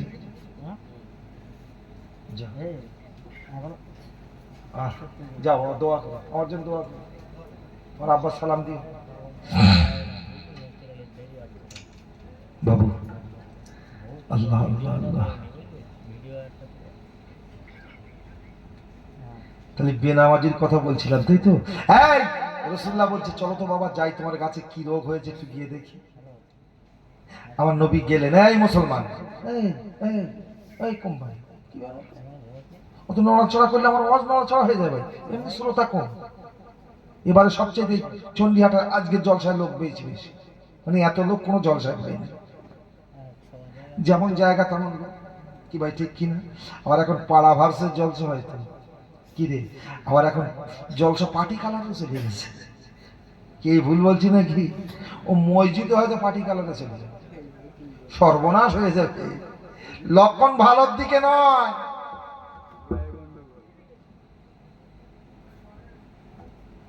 অতি সত্য কথা বলে যাচ্ছি। মসজিদের ভিতরে তো পার্টিশন হয়ে যাবে, ওইদিকে টিএনসি, এদিকে আইএসি হবে, রক্ষা হবে না। আহা আল্লাহ গো, বলতে বলতে কি বলে ফেললাম, আল্লাহ কোনো কথা মাফ করে দিও। যে বাবু, এসব কথা আমার পক্ষে সম্ভব নয়। কোরআন হাদিসের উপর দিয়ে আলোচনা করব, যদি ওদিকে লেগে যায় তা আমার কিছু করার নাই, কি ভাই ঠিক কিনা? হ্যাঁ, ও আল্লাহ আল্লাহ আল্লাহ আল্লাহ। নবী বলছে, চলো বাবা তোমার বাড়ি যাই। গিয়ে খাজুর গাছের গোড়ায় দাঁড়িয়ে রাসূলুল্লাহ গাছটা ধরে একটু নাড়া দিচ্ছে, আর উপরতে একটা হাড্ডি, মানে হাড় পড়েছে, হেঁটু হেঁটু রলা। বলে, বাবা এমনি গাছে ভাইরাস ধরেছে? তাহলে হুজুর হাড়েই কি হলো? তাহলে বাবা ওই হাড়টা না মানুষের হাড় না, গরুর হাড় না, হরিণ গন্ডারের হাড় নয়, এটা বেনামাজির পার হাড়। কি বলেছি? কি বললাম? বেনামাজির পায়ের হাড়। পাকি নিয়ে তোর গাছের মাথায় লাগিয়ে দিয়েছে, আর ওই বেনামাজির সাপোর্ট লাগার কারণে, স্পর্শ লাগার কারণে তোর গাছে ভাইরাস ঢুকে গেছে। আমার কথা বুঝতে পেরেছেন? নামাজ পড়বে না কোটিপতি হবে, কোম্পানি করে দিচ্ছে, মূল সাহেবের কথা ঘাটবে না রে পাক। হযরত ওমরের কাছে দুটো মানুষ এসে দোয়া নিয়ে চলে গেছে। দুই স্বামী স্ত্রী বাজারে গেছে, আর বাজারে গিয়ে বাজার করে, ভাই তখনকার দিনে আমি দেখেছি বেলেঘাটা থেকে এই বোতলে করে তেল আনতো। কি ভুল বলছি নাকি? তখন ওই 1 কেজি 2 কেজি তেল না, আমার আব্বা হাটে 100 গ্রাম তেলের দাম দেবে, জন খেটে খেত, ওই তো পয়সা, চাল ডাল সব কিনতে হবে, আর মারে বলে দেবে ওই তেল হাটভর চালাতে হবে। মাই পলা পলা, এখন আর পলা নেই, এখনকার মেয়েদের এক হাতে মোবাইল আর এক হাতে ফোন। কিরে, গজব ঢুকে গেছে, গজব ঢুকতেছে, ওদিকে ফোনে কথা বলতেছে, পটের তেল সব চলে যাচ্ছে। কি গো, যেই বলবে তুমি হারা তেল গেল কমনে, তোর মাথা টাথা খারাপ হয়ে গেছে, রোজ মাছ গোসলে তেল থাকে, এটা বুঝতেই তো হবে। ওরে যে মোবাইল ঝাড়ায় চলে গেছে সে কথা বলে না, রাগ করুনি ভাব। এখন আগে সব তেলালি ছিল, তেলালি মুরব্বীরা বলতে পারবে, তেলালি এখন তেরালি করে তেল আনতেছে, তোর তো ঢাকনা নি। দুই স্বামী স্ত্রী গল্প করতে করতে আসতেছে, স্বামীর হাতে সেই তেলের বোতলটা রয়েছে, আর কিভাবে টাচ লেগে গেছে, আর হাত পড়ে গেছে। পড়ে যেই গেছে, তেল তো ডালা লাগানি, ঢাকনা লাগানি, সব তেল পড়ে গেছে। বউটা বলতেছে, তেল যখন পড়ে গেছে চলো খলিফা ওমরের কাছে যাবো তেলের দাবি নিয়ে। চিন্তা করো, ওমরের কাছে গিয়ে বলছে, হুজুর আমরা গরিব মানুষ, তেল পড়ে গেছে, আপনি একটুখানি তেলের ব্যবস্থা করে দেন। হজরত ওমর বলছে, যাও বাবা, যে জায়গায় পড়ে গেছে সেই জায়গার মাটিকে গিয়ে বলবে আমিরুল মুমিনিন হজরত ওমর আমার তেলটা ফিরিয়ে দিতে। সুবহানাল্লাহ বলবেন না? বাড়ি গিয়ে বলবেন, বউকে শোনাবেন সুবহানাল্লাহ। এখানে সুবহানাল্লাহ বললে কত লাভ জানি, আমি তো আগেই উঠেই বলেছি, আল্লাহ এখন আমাদের এত কাছে, আল্লাহকে ডাকলেই আমার আল্লাহ খুশি হয়ে যাবে। কি ভাই ঠিক কিনা বলেন? আর এখন এদের বলে দিতে হচ্ছে সুবহানাল্লাহ জোরে বলো, রাত বেড়ে গেছে তো এদের কি বলে, পেশার জোরে বলেন না সুবহানাল্লাহ। ওমর কি বলেছে, যা যে জায়গায় তেল পড়ে গেছে ওখানে গিয়ে বলবি জমিনকে আমার তেলটা ফেরত দে, ওমর বলে দিয়েছে। ওরা শুনে গিয়ে বলে ওমরের কথা মতো জবান কোলো কথাটা, মাটি তেল দেয়, এই ওমর বলেছে তেল ফেরত দে। মাটির জবান খুলে গেছে, ওমরকে গিয়ে বল আমি শুকনো জমিন, তোর তেলটা পড়ে গেছে, আমি টেনে নিয়েছি, মাটির সঙ্গে মিশে গেছে, আমি ফেরত দেবো কি করে? আমিরুল মুমিনিন হযরত ওমরের কাছে গেলেন, হুজুর আপনার কথা মতো ওই জমিনকে গিয়ে বলেছি আমাদের তেলটা ফেরত দিতে হবে। জবাবে বলে দিয়েছে, ওমরকে গিয়ে বলো আমাদের কাজ শুকনো মাটিতে তেলটা পড়ার কারণে টেনে নিয়েছে, ওই তেলটা ফেরত দিতে পারবো না। ওমরকে গিয়ে বলো আমিরুল মুমিনিন এমন কথা বলেছে। সঙ্গে সঙ্গে ওমর বলেছিল, যাও ফেরাই জমিনের কাছে গিয়ে তেলটা ফেরত দিতে বলো আমার নাম করে। যদি নাকি বলে দিতে পারবো না, বলে দেবে ওমর বলেছে কোন বেনামাজি মরে গেলে তোর উপরে দাফন করে দেবে। এই মুসলমান ওয়াজ শুনছিস? এরা জীবনেও দাওয়াত করবে না, বলে হুজুর এত ওয়াজ থাকতে এসব ওয়াজ করতেছ কেন? তোরই আমার বাঁচাতে হবে না, হবে না, দায়িত্ব আমার আছে। কি বলেছে? বেনামাজি মরে গেলে তোর উপরে। মাটির কাছে গিয়ে দুই স্বামী স্ত্রী করজন নিবেদন করে বলেছিলেন, আমিরুল মুমিনিন আমাকে পাঠিয়ে দিয়েছে, ওরে জমিন তেলটা ফেরত দে, আমি বড় অভাবী মানুষ। ওমর এটাও বলে দিয়েছে, তেল যদি ফেরত না দিয়েছ, হযরত ওমর বলে দিয়েছে বেনামাজি মরে গেলে তোর উপরে দাফন করে দেবে। সঙ্গে সঙ্গে মাটি জবাব দিয়ে বলেছিল, ওমরকে গিয়ে বলো আমি তেল তোমার ফেরত দেব, তবে বেনামাজি মরে গেলে যেন আমার উপরে দাফন না করে। বেনামাজি ওয়াজ শুনছিস? আর আমি বেনামাজির লাশলে কবরে দেবো, যে ওয়াজ আর হবে? আচ্ছা বলেন, ইমাম সাহেব যদি পড়ে যায় আর ওয়াজ হবে? হুজুরকে শুয়ে পড়ে, ওরে বেশকে কাজ করতে হবে। কি ভাই ঠিক কি না বলেন? আমি কে? আপনাদের সর্বের সর্বা, কি ঠিক কি না বলেন? আমি ইমামদেরকে ভালোবাসি, আমি 17 বছর ইমামতি করেছি, কেউ দেখেছেন কি জানেনি। ওই শাসন সরা তালতলা মসজিদ বলে রাস্তার গায়ে একটানা 17 বছর করেছি। তারপর যখন দেখলাম ডিউটি আমি করতে পারবো না, যদি পয়সা নেওয়া হয় ফাঁকি দিয়ে নিতে হবে, তার মানে রোগ হয়নি, অফিসে গেলাম না, ডাক্তারের কাছে একটা সার্টিফিকেট নিয়ে দেখে দিলাম রোগগ্রস্ত, তার মানে ওদেরও বলতে শুক্রবারে আসুনি কেন ভাই, কোনো শরীরে অসুস্থ ছিল, আর সুস্থ শরীরে অসুস্থ করে দেবো, মাইনে তো দিতে হবে। হ্যাঁ দোয়া করি আল্লাহ ভাইকে সেবায় কামিলা নসিব করুন, সবাই জোরে বলি আল্লাহুম্মা আমিন। সমস্ত রোগ থেকে আল্লাহ সেবা দিক, সুস্থ সবল অবস্থা রেখে দিন। দিনের কি গো ভাই, আর যদি আমি করিনি উনি করবে না তো ইমামতি করবে কে? কি ঠিক কিনা বলে? তবে আমাদের মুখ্যমন্ত্রী কিংবা প্রধানমন্ত্রী দিদিমণি এখন খুব ভালোই হয় নাকি? যে আল্লাহ,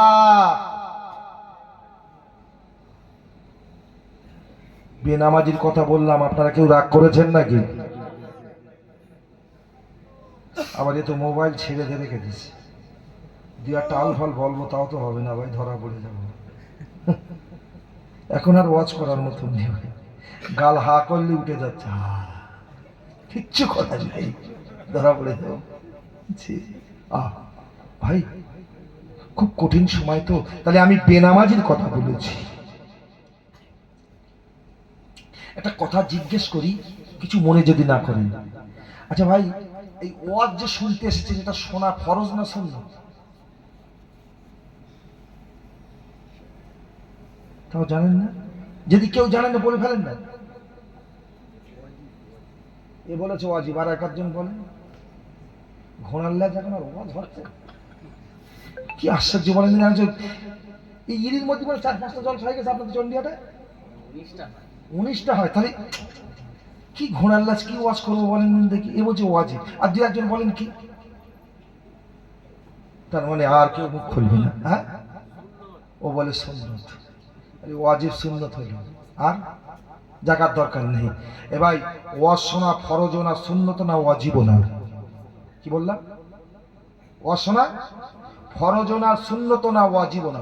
এটা একটা নফল ইবাদত, করলে সওয়াব, না করলে উত্তম কাজ। উত্তম কাজ, ভালো কাজ যারা বলা হয়। এখন তাহলে নামাজ পড়া কি? কথা বলছেন না কেন? জোরে বলেন দিন দেখি।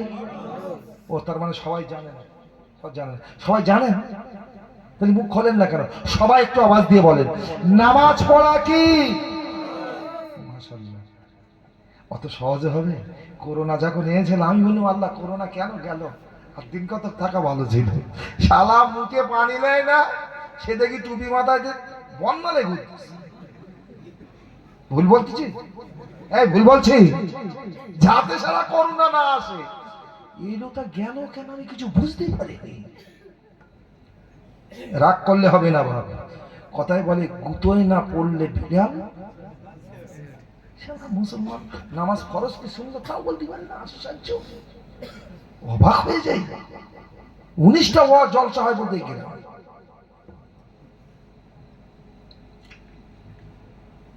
তাহলে নামাজটা পড়া কি ফরজ? আচ্ছা, ওয়াজ শুনতে এসছেন না, কি হবে, না আসলে গুনাহ হতো না। আর যদি নামাজ না পড়ে যদি ওয়াজ শোনেন, লোক ব্যবসা করে লাভের জন্য না লসের জন্য? এখন যা জলসা হচ্ছে, লাস না লাভ? যদি কেউ নামাজ না পড়ে শুধু ওয়াজ শোনে, লস হবে না লাভ হবে? এই কমিটির ছেলেদেরকেও বলছি, শুধরে নিয়ে।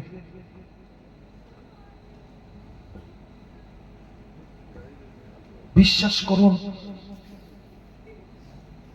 এসব হচ্ছে কাটোয়ার আলুর ওয়াজ, নৈনিতাল আলুর ওয়াজ, চন্দ্রমুখী ওয়াজ। চন্দ্রমুখী আলু এখন আর নেই, এখন সব S1 কথা বোঝা যায়নি?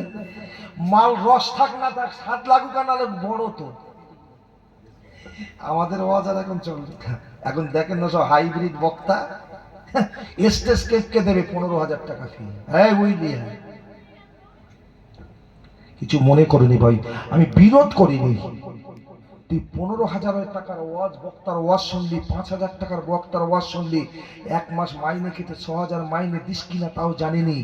6,000 টাকার মসজিদের ইমাম তোর ওয়াজ করে শোনালো, তুই এখনো পরিবর্তন হতে পারলি নি, তাহলে তুই 15,000, 6,000 আর 10,000 দেখিস কি করে? কি ভুল বললাম নাকি বাবু? কোরআন তো 15-20 না, ভাগ না। কি রে, যে বলে সেও যেন মানে, যে শোনে সেও জানে মানে, এর নাম হলো বলা এবং শোনা। পিয়ারে হাজিরেন, কথায় কথা বলে যাবে।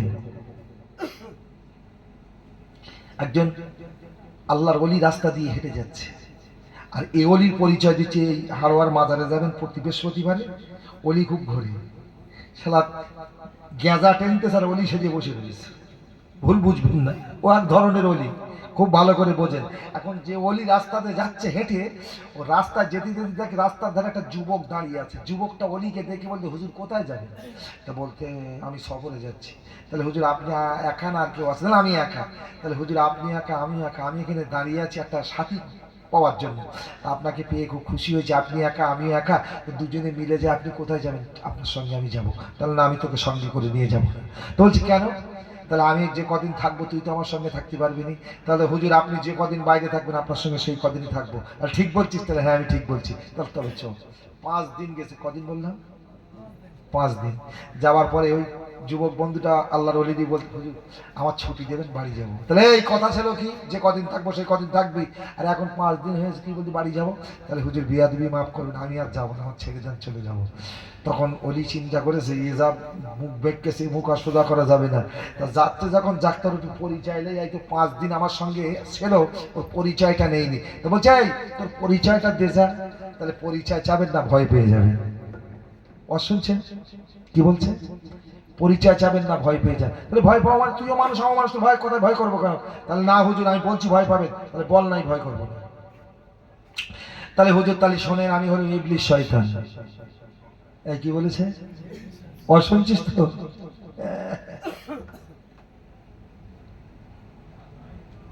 চলে যাবি কেন? তাহলে হুজুর বেয়াদবি মাফ করুন, আমি আপনার সঙ্গে সফরে থাকা নিয়ত করেছিলাম, 5 দিন পরে আপনার থেকে বিদায় নিয়ে চলে যাওয়ার জন্য দরখাস্ত জমা দিলাম। কারণটা আপনি জানতে চেয়েছেন, তবে মন দিয়ে শুনে নেন। আমি ছিলাম মুআল্লিমুল মালাকুত, ফেরেশতাদের লিডার। এত খোদার সিজদা করেছিলাম, আল্লাহর জান্নাতে এমন কোনো জায়গা ছিল না যে জায়গায় আমি সিজদা করে নাই। কিন্তু আদমকে আল্লাহ বানিয়ে, আদমকে কিবলা বানিয়ে আল্লাহ আমাকে সিজদা করতে বলেছিল।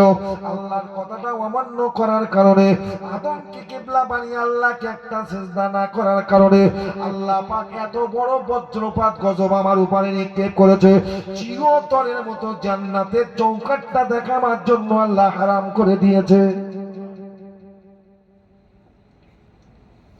হুজুর ছুটি নিয়ে চলে যাওয়ার কারণটা হলো, আজ আপনার সঙ্গে একাধিক্রমে 5 দিন কাটিয়েছি। দিনে 5 ওয়াক্ত, বেতের ধরলে 6 ওয়াক্ত, যদি 5 ওয়াক্তই ধরেন 3 5 5 5 5 25 ওয়াক্ত নামাজ। আপনাকে একটা ওয়াক্ত নামাজ আমি আপনাকে পড়তে দেখে রে, আমি একটা সিজদা করে রে আল্লাহ এমন বাস ফেলেছে জনমের মতো জান্নাত দেখা হারাম করেছে। আপনি 5 দিনে 25 ওয়াক্ত নামাজ কাজা করেছেন। প্রত্যেক রাকাত নামাজে যদি নাকি 1 রাকাত নামাজ আদায় করতে চাও, 2টো সিজদা করতে হয়। 5 ওয়াক্তে যত রাকাত নামাজ, প্রত্যেক রাকাতে যদি 2টো করে সিজদা হয়, ওদের 5 দিনে 25 ওয়াক্ত নামাজে খোদার কত সিজদা আপনি ফাঁকি দিয়েছেন। আমার বিচার করার মতো যদি তোমাকেও আল্লাহ পাল্লায় ফেলে বিচার করে, আমার একটার সাজা যদি এই রূপ হয়, নিশ্চিত আমার থেকে তোমার সাজাটা ভয়ঙ্কর হবে। আর তোমার সঙ্গে থাকলে ওই আর কিনা গজবের ভাগটা আমারও চেপে আসবে বলে তোমার উপরে বাজ পড়ার আগে আমি ছুটি চাচ্ছি, যেন বাজের ভাগ না নিতে হয়। শুনলেন? শুনলেন? আমি গল্প করলাম নাকি? আদমকে আল্লাহ বলিনি একটা, এই ইবলিশকে বলিনি একটা সিজদা করো? এই একটা সিজদা করিনি বলেই তোকে জান্নাত থেকে বিতাড়িত করেছে। লানাতাল্লাহিল ইবলিস, লানতের তকতি দিয়েছে গলায়। জীবনে তুই জান্নাতের চৌকাঠ দেখতে পাবি না। এবার তোমার নিজের বিবেককে জিজ্ঞাসা করো, তুমি কত জলসা কমিটির সদস্য হলে, তুমি কত জলসায় বসে ওয়াজ শুনলে, এখনো নামাজের পার্টিতে দাঁড়াতে পারলে না। তোমার ব্যবসায় লস হচ্ছে না লাভ হচ্ছে? তোমার বিবেককে জিজ্ঞাসা করলে, অঙ্ক করলে আপনি পেয়ে যাবেন। কি ভুল বললাম নাকি? অনেক কথা বলে ফেলেছি, মূল জায়গায় শেষ করতে পারবো না। আর বিশেষ করে কটা বাজে আমার টাইম দেখি, বিশেষ করে সব পরিশ্রমী মানুষ। ও তো হয়ে গেছে তো ভাই, আর মাত্র 38 মিনিট আছে। 22 মানে 38 মিনিট। সালাম কি আমার দোয়া যদি করি, তার মানে তাও একটা পেরিয়ে যাবে। আচ্ছা, একটা পর্যন্ত করলে আপনারা কি ও বাবা, সে মাথা নাড়া দিচ্ছে, ওদের নিয়ে তো ওয়াজ আমার। এই মুরব্বী যে কটা আছে, এলো আর গেল আমার দেখার দরকার নাই। কারণ ওনাদের এখন অবসর, ওরা অবসরপ্রাপ্ত মানুষ, ওরা রিটায়ার হয়ে গেছে। আর রিটায়ার হয়েছে মানে নবী বলেও গেছে, বুড়ো তুমি যাই করো বেহেশতে যেতে পারবে না। নবী বলেছে বুড়ো একটাও বেহেশতে যাবে না। হ্যাঁ, আমি যাকে সব কথা ছেড়ে যায়। এই যুবক ছেলেরা, আচ্ছা ভাই আপনারা আর কিছুক্ষণ হবে না দোয়া করে দেবো? হবে? কারা রাজি একটু হাত তুলে দেখান। মাশাআল্লাহ, জোরে তো বিদ্যার না রাই তো। আমার ভালো লাগে মন যদি, শ্রোতা যদি মন দিয়ে শোনে, অল্প হলেও শ্রোতা অল্প হলেও ভালো লাগে। কি ভাই ঠিক কিনা বলে? জি। এবার আসুন, আমার নবীর কথা দিয়ে শুরু করেছিলাম, মনে আছে তো? আমির হামজা তুমি আবু জেহেলকে না মেরে কলেমা পড়ে, ভাই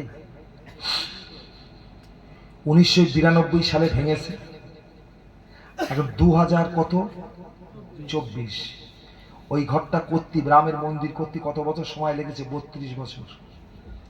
কি রে, তোমরা মুসলমানদের ভিখারি বলো কেমন করে? আরে মুসলমান কি ভিখারি? তা যদি হবে, তুই রামের মন্দির করতে 32 বছর সময় দিলি কেন? আর মুসলমানদের পরিচয় ইতিহাস শোনো, ও মুখের কথা মুখে থাকবে, কাজ হয়ে যাবে ইনশাল্লাহ। জোরে বলবেন না ইনশাল্লাহ? মুখের কথা মুখে থাকবে, কাজ হয়ে যাবে। মুসলমানের কিচ্ছু নাই, কিন্তু এর ভিতরে আছে আমার আল্লাহ। জোরে বলুন সুবহানাল্লাহ, জোরে বলুন সুবহানাল্লাহ। এই দেখেন, আমি বলছি আল্লাহ যেটা করে ভালোর জন্য করে, তুমি চিন্তা করো না। এই কথাটা বলার কারণ, বাবরি মসজিদ ভেঙে দিয়েছে, ভাই আমরা তো আইন মানি। কি মানি? আমরা আইন মানি। যেদিন কর সেবকেরা মসজিদ ভাঙতে গিয়েছিল, হাজার হাজার মুসলমান বাধা দিয়েছিল। রায়টা যখন, আইনটা যখন আদালতে চলে গেল, মুসলমান নিস্তব্ধ হয়ে গেল। রায় চলতে চলতে, মানে আইন চলতে চলতে 5 জনের বেঞ্চে বসে সিদ্ধান্ত দিল কারা? বিচারপতিরা, বিচারকেরা বলে দিল এখানে মন্দিরের কোনো চিহ্ন নাই। বলে দিল, ভাই নতুন ভগবান ডেকেছে, ঠান্ডা ঘরে চলে যায়। 5 জনের বেঞ্চ রায় দিয়েছে এখানে মন্দির নাই। ব্যাস, ঠান্ডা করে ডেকে বলতে কত লাগবে বল, রায় পাল্টে দিতে হবে। যদিও রায় পাল্টে দিয়েছিল, তারপরে মুসলমান খেপেনি, এরা মানবতার নবীর আদর্শ মেনেছিল। 2024-এ 22শে জানুয়ারি উদ্বোধন হয়ে গেছে, খেপেনি। আমার এতটুকু বলার উদ্দেশ্য, আল্লাহ যেটা করে ভালোর জন্য করে। সব তো বাবরের রেকর্ড। বাবরি মসজিদ যে জায়গাটায় মানুষ যেখানে বাস করে, বসতি থেকে অন্তত 12-14 কিলোমিটার দূরে যেখানে মসজিদ আছে, সেটা আকার জঙ্গল, জঙ্গল জঙ্গল। মসজিদের উপরে বড় বড় গাছ গুড়ি গুড়ি এমন মোটা হয়ে গেছে, কোনোদিন আজান হয় না, আলো জ্বলে না, মানুষ ভয়ে সেখানে যায় না। পূর্বপুরুষেরা ঘর করেছিল ব্রিটিশ পিরিয়ডে, সে চাপটা চাপটা ইট এখন ফেটে মেটে পড়ে যাচ্ছে, মনে হচ্ছে চাপা পড়ে মরে যাব। ভেঙে দিয়ে সুন্দর প্লট তৈরি করেছি, ঘরে বাস করছি, আনন্দ পাচ্ছি। ও ঘরে বাস করতে পারিনি। বোঝানোর জন্য বলছি, আল্লাহ যেটা করে ভালোর জন্য করে। যে রাম সম্রাট বাবর রহমাতুল্লাহ আলাইহি মসজিদ তৈরি করেছিল, মুসলমান আবাদ করতে না পেরে জঙ্গলে পরিণত হয়েছে। আর ওরা বলেছে এখানে রাম জঙ্গল এসে কি গো, রামের মা রামকে প্রসব করেছিল। এসব ছেড়ে দেন ভাই। যখন রায় দিয়ে দিল এখানে রাম মন্দির হবে, রামের জায়গা, সব তো এখন রামের হয়ে গেছে, তাহলে মুসলমান পাবে কি করে? বাবু চলে যাচ্ছেন? না, বাচ্চা ছোট ছোট বাচ্চা না রাখাই ভালো, ঠান্ডার সময় তো। চলো, কি বলছে? তাহলে সব যদি রামের হয়, তাহলে রহিম পাবে কি করে? মানবতার খাতিরে ওখান থেকে 25 কিলোমিটার 22 কিলোমিটার দূরে 5 একর জায়গা দিল। কত বললাম? 5 একর। এখানে আসো, 5 জনের বেঞ্চে যে আইন করেছে, আইন কিন্তু আইন, আর আইনটা তৈরি করেছে সনাতন ধর্ম, ইহুদি, নাসারা, জৈন, খ্রিস্টান নয়। আইন করেছেন মানবতার নবী রাসূলুল্লাহ। আর যে আইনটা নবী করেছে সেটা হলো আমার আল্লাহর আইন। জোরে বলুন সুবহানাল্লাহ, চিল্লে বলুন সুবহানাল্লাহ। পৃথিবী চলবে কার আইনে? এত আস্তে হলো কেন? এখানে ভাগাভাগি আছে নাকি? তাহলে এত আস্তে হলো কেন? পৃথিবী কার আইন চলবে? জোরে বলেন।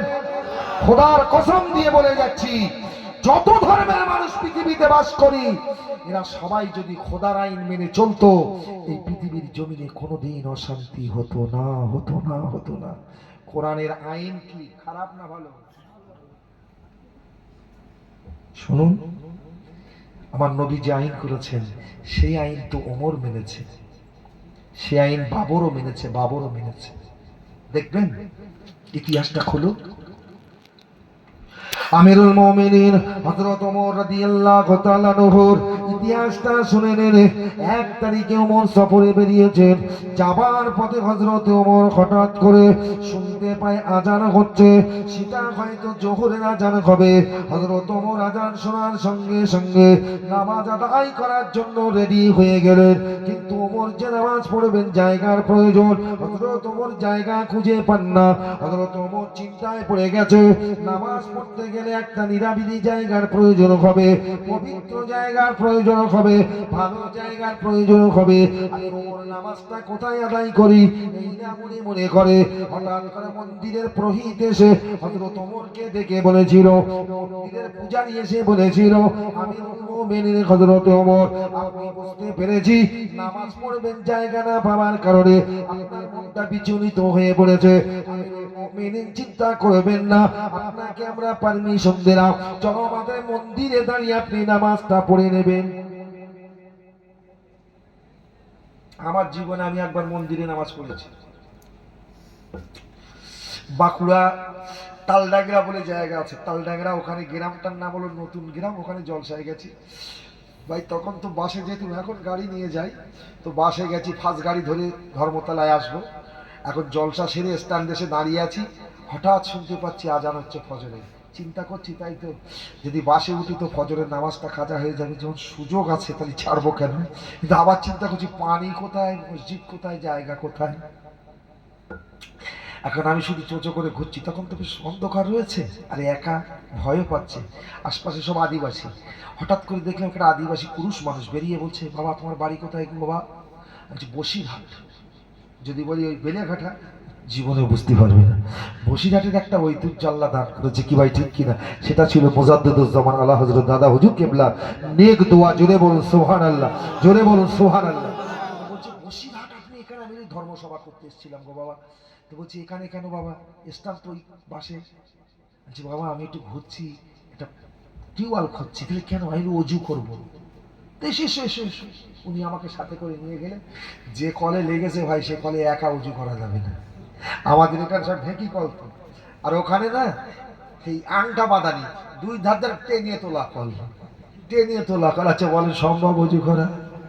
এখন আমি তো দাঁড়িয়ে চিন্তা করছি, তখন ভদ্রলোক আমাকে বলছে, বাবা বুঝতে পেরেছি, আমি টেনে দিচ্ছি, আপনি উঁচুটা করে নেন। কিরে হিন্দু আছে না নাই? মোরা এক পিনতে দুটি কুসুম, হিন্দু মুসলমান, মুসলিম তার নয়নমণি, হিন্দু তার প্রাণ। মহাত্মাজি সুভাষচন্দ্র বলেছেন, নানা ভাষা, নানা মত, নানা পরিধান, বিভেদের মাঝে দেখো মিলান মহান। কবি নজরুল কি সুন্দর করে বলেছেন, 4000 কবিতা লিখেছেন, একটা কথা বলেছেন কবিতা, ত্রিভুবনে প্রিয় মুহাম্মদ এলো রে দুনিয়া, আয় রে সাগর আকাশ বাতাস দেখবি যদি আয়, ধুলির ধরা বেহেশতে আজ জয় করিল দিনের জেলাজ, আজকে খুশির ঝড় নেমেছে ধূসার সাহারায়। জোরে বলুন সুবহানাল্লাহ, চিল্লে বলুন সুবহানাল্লাহ। কেন জাতিভেদ, কেন মারপিট? আমাকে কল টেনে দিলেন, পানি দিয়ে অজু করলাম, এবার রুমাল দিয়ে হাত মুছেছি, চিন্তা করছি নামাজটা পড়বো কোথায়। বলছে আমার হাত ধরে নিয়ে মন্দিরে নিয়ে গেছে, এই বারান্দায় দাঁড়িয়ে নামাজটা পড়ে নেন। আমি তখন চিন্তা করলাম এখানে নামাজ পড়া আমার জন্য নিষেধ তো নয়, যদি ঠাকুরটা সামনে থাকতো তাহলে আমার জন্য কি ছিল? নিষেধ ছিল। তাই বারান্দায় দাঁড়িয়ে নামাজ পড়বো। আরে মসজিদ যদি পবিত্র হয় তুমি ঘৃণা করো না, মন্দিরও পবিত্র জায়গা, কি অপবিত্র করে রাখে নাকি? আমার রুমালটা খুলে বিছিয়ে দিয়ে আমি ফজরের নামাজটা আদায় করে নিলাম, বোঝানোর জন্য কথাটা বললাম। আমিরুল মুমিনিন হযরত ওমরকে পূজারীরা বলেছিলেন, পুরোহিতেরা বলেছিলেন, আমিরুল মুমিনিন আপনি নামাজটা আদায় করবেন, কোথায় আদায় করবেন? জায়গা না পাবার কারণে আপনি নামাজ পড়তে পারেন না গো। চলুন আপনার হুজুরকে হাত ধরে নিয়ে গেল। হযরত ওমরকে হাত ধরে মন্দিরে নিয়ে বলেছিল, হুজুর এই বারান্দায় দাঁড়িয়ে নামাজটা আদায় করে নেন। হযরত ওমর বলেছিল, আমি ওমর এখানে নামাজ পড়বো না। এই নবীর বিচার দেখ, বাবরের কাছে নবীর বিচার ছিল না? ছিল না? হযরত ওমরকে পুরোহিত বলেছিল, আমিরুল মুমিনিন বলছেন আপনি যদি মন্দিরে দাঁড়িয়ে নামাজ আদায় করেন আপনার নামাজটা কি হবে না?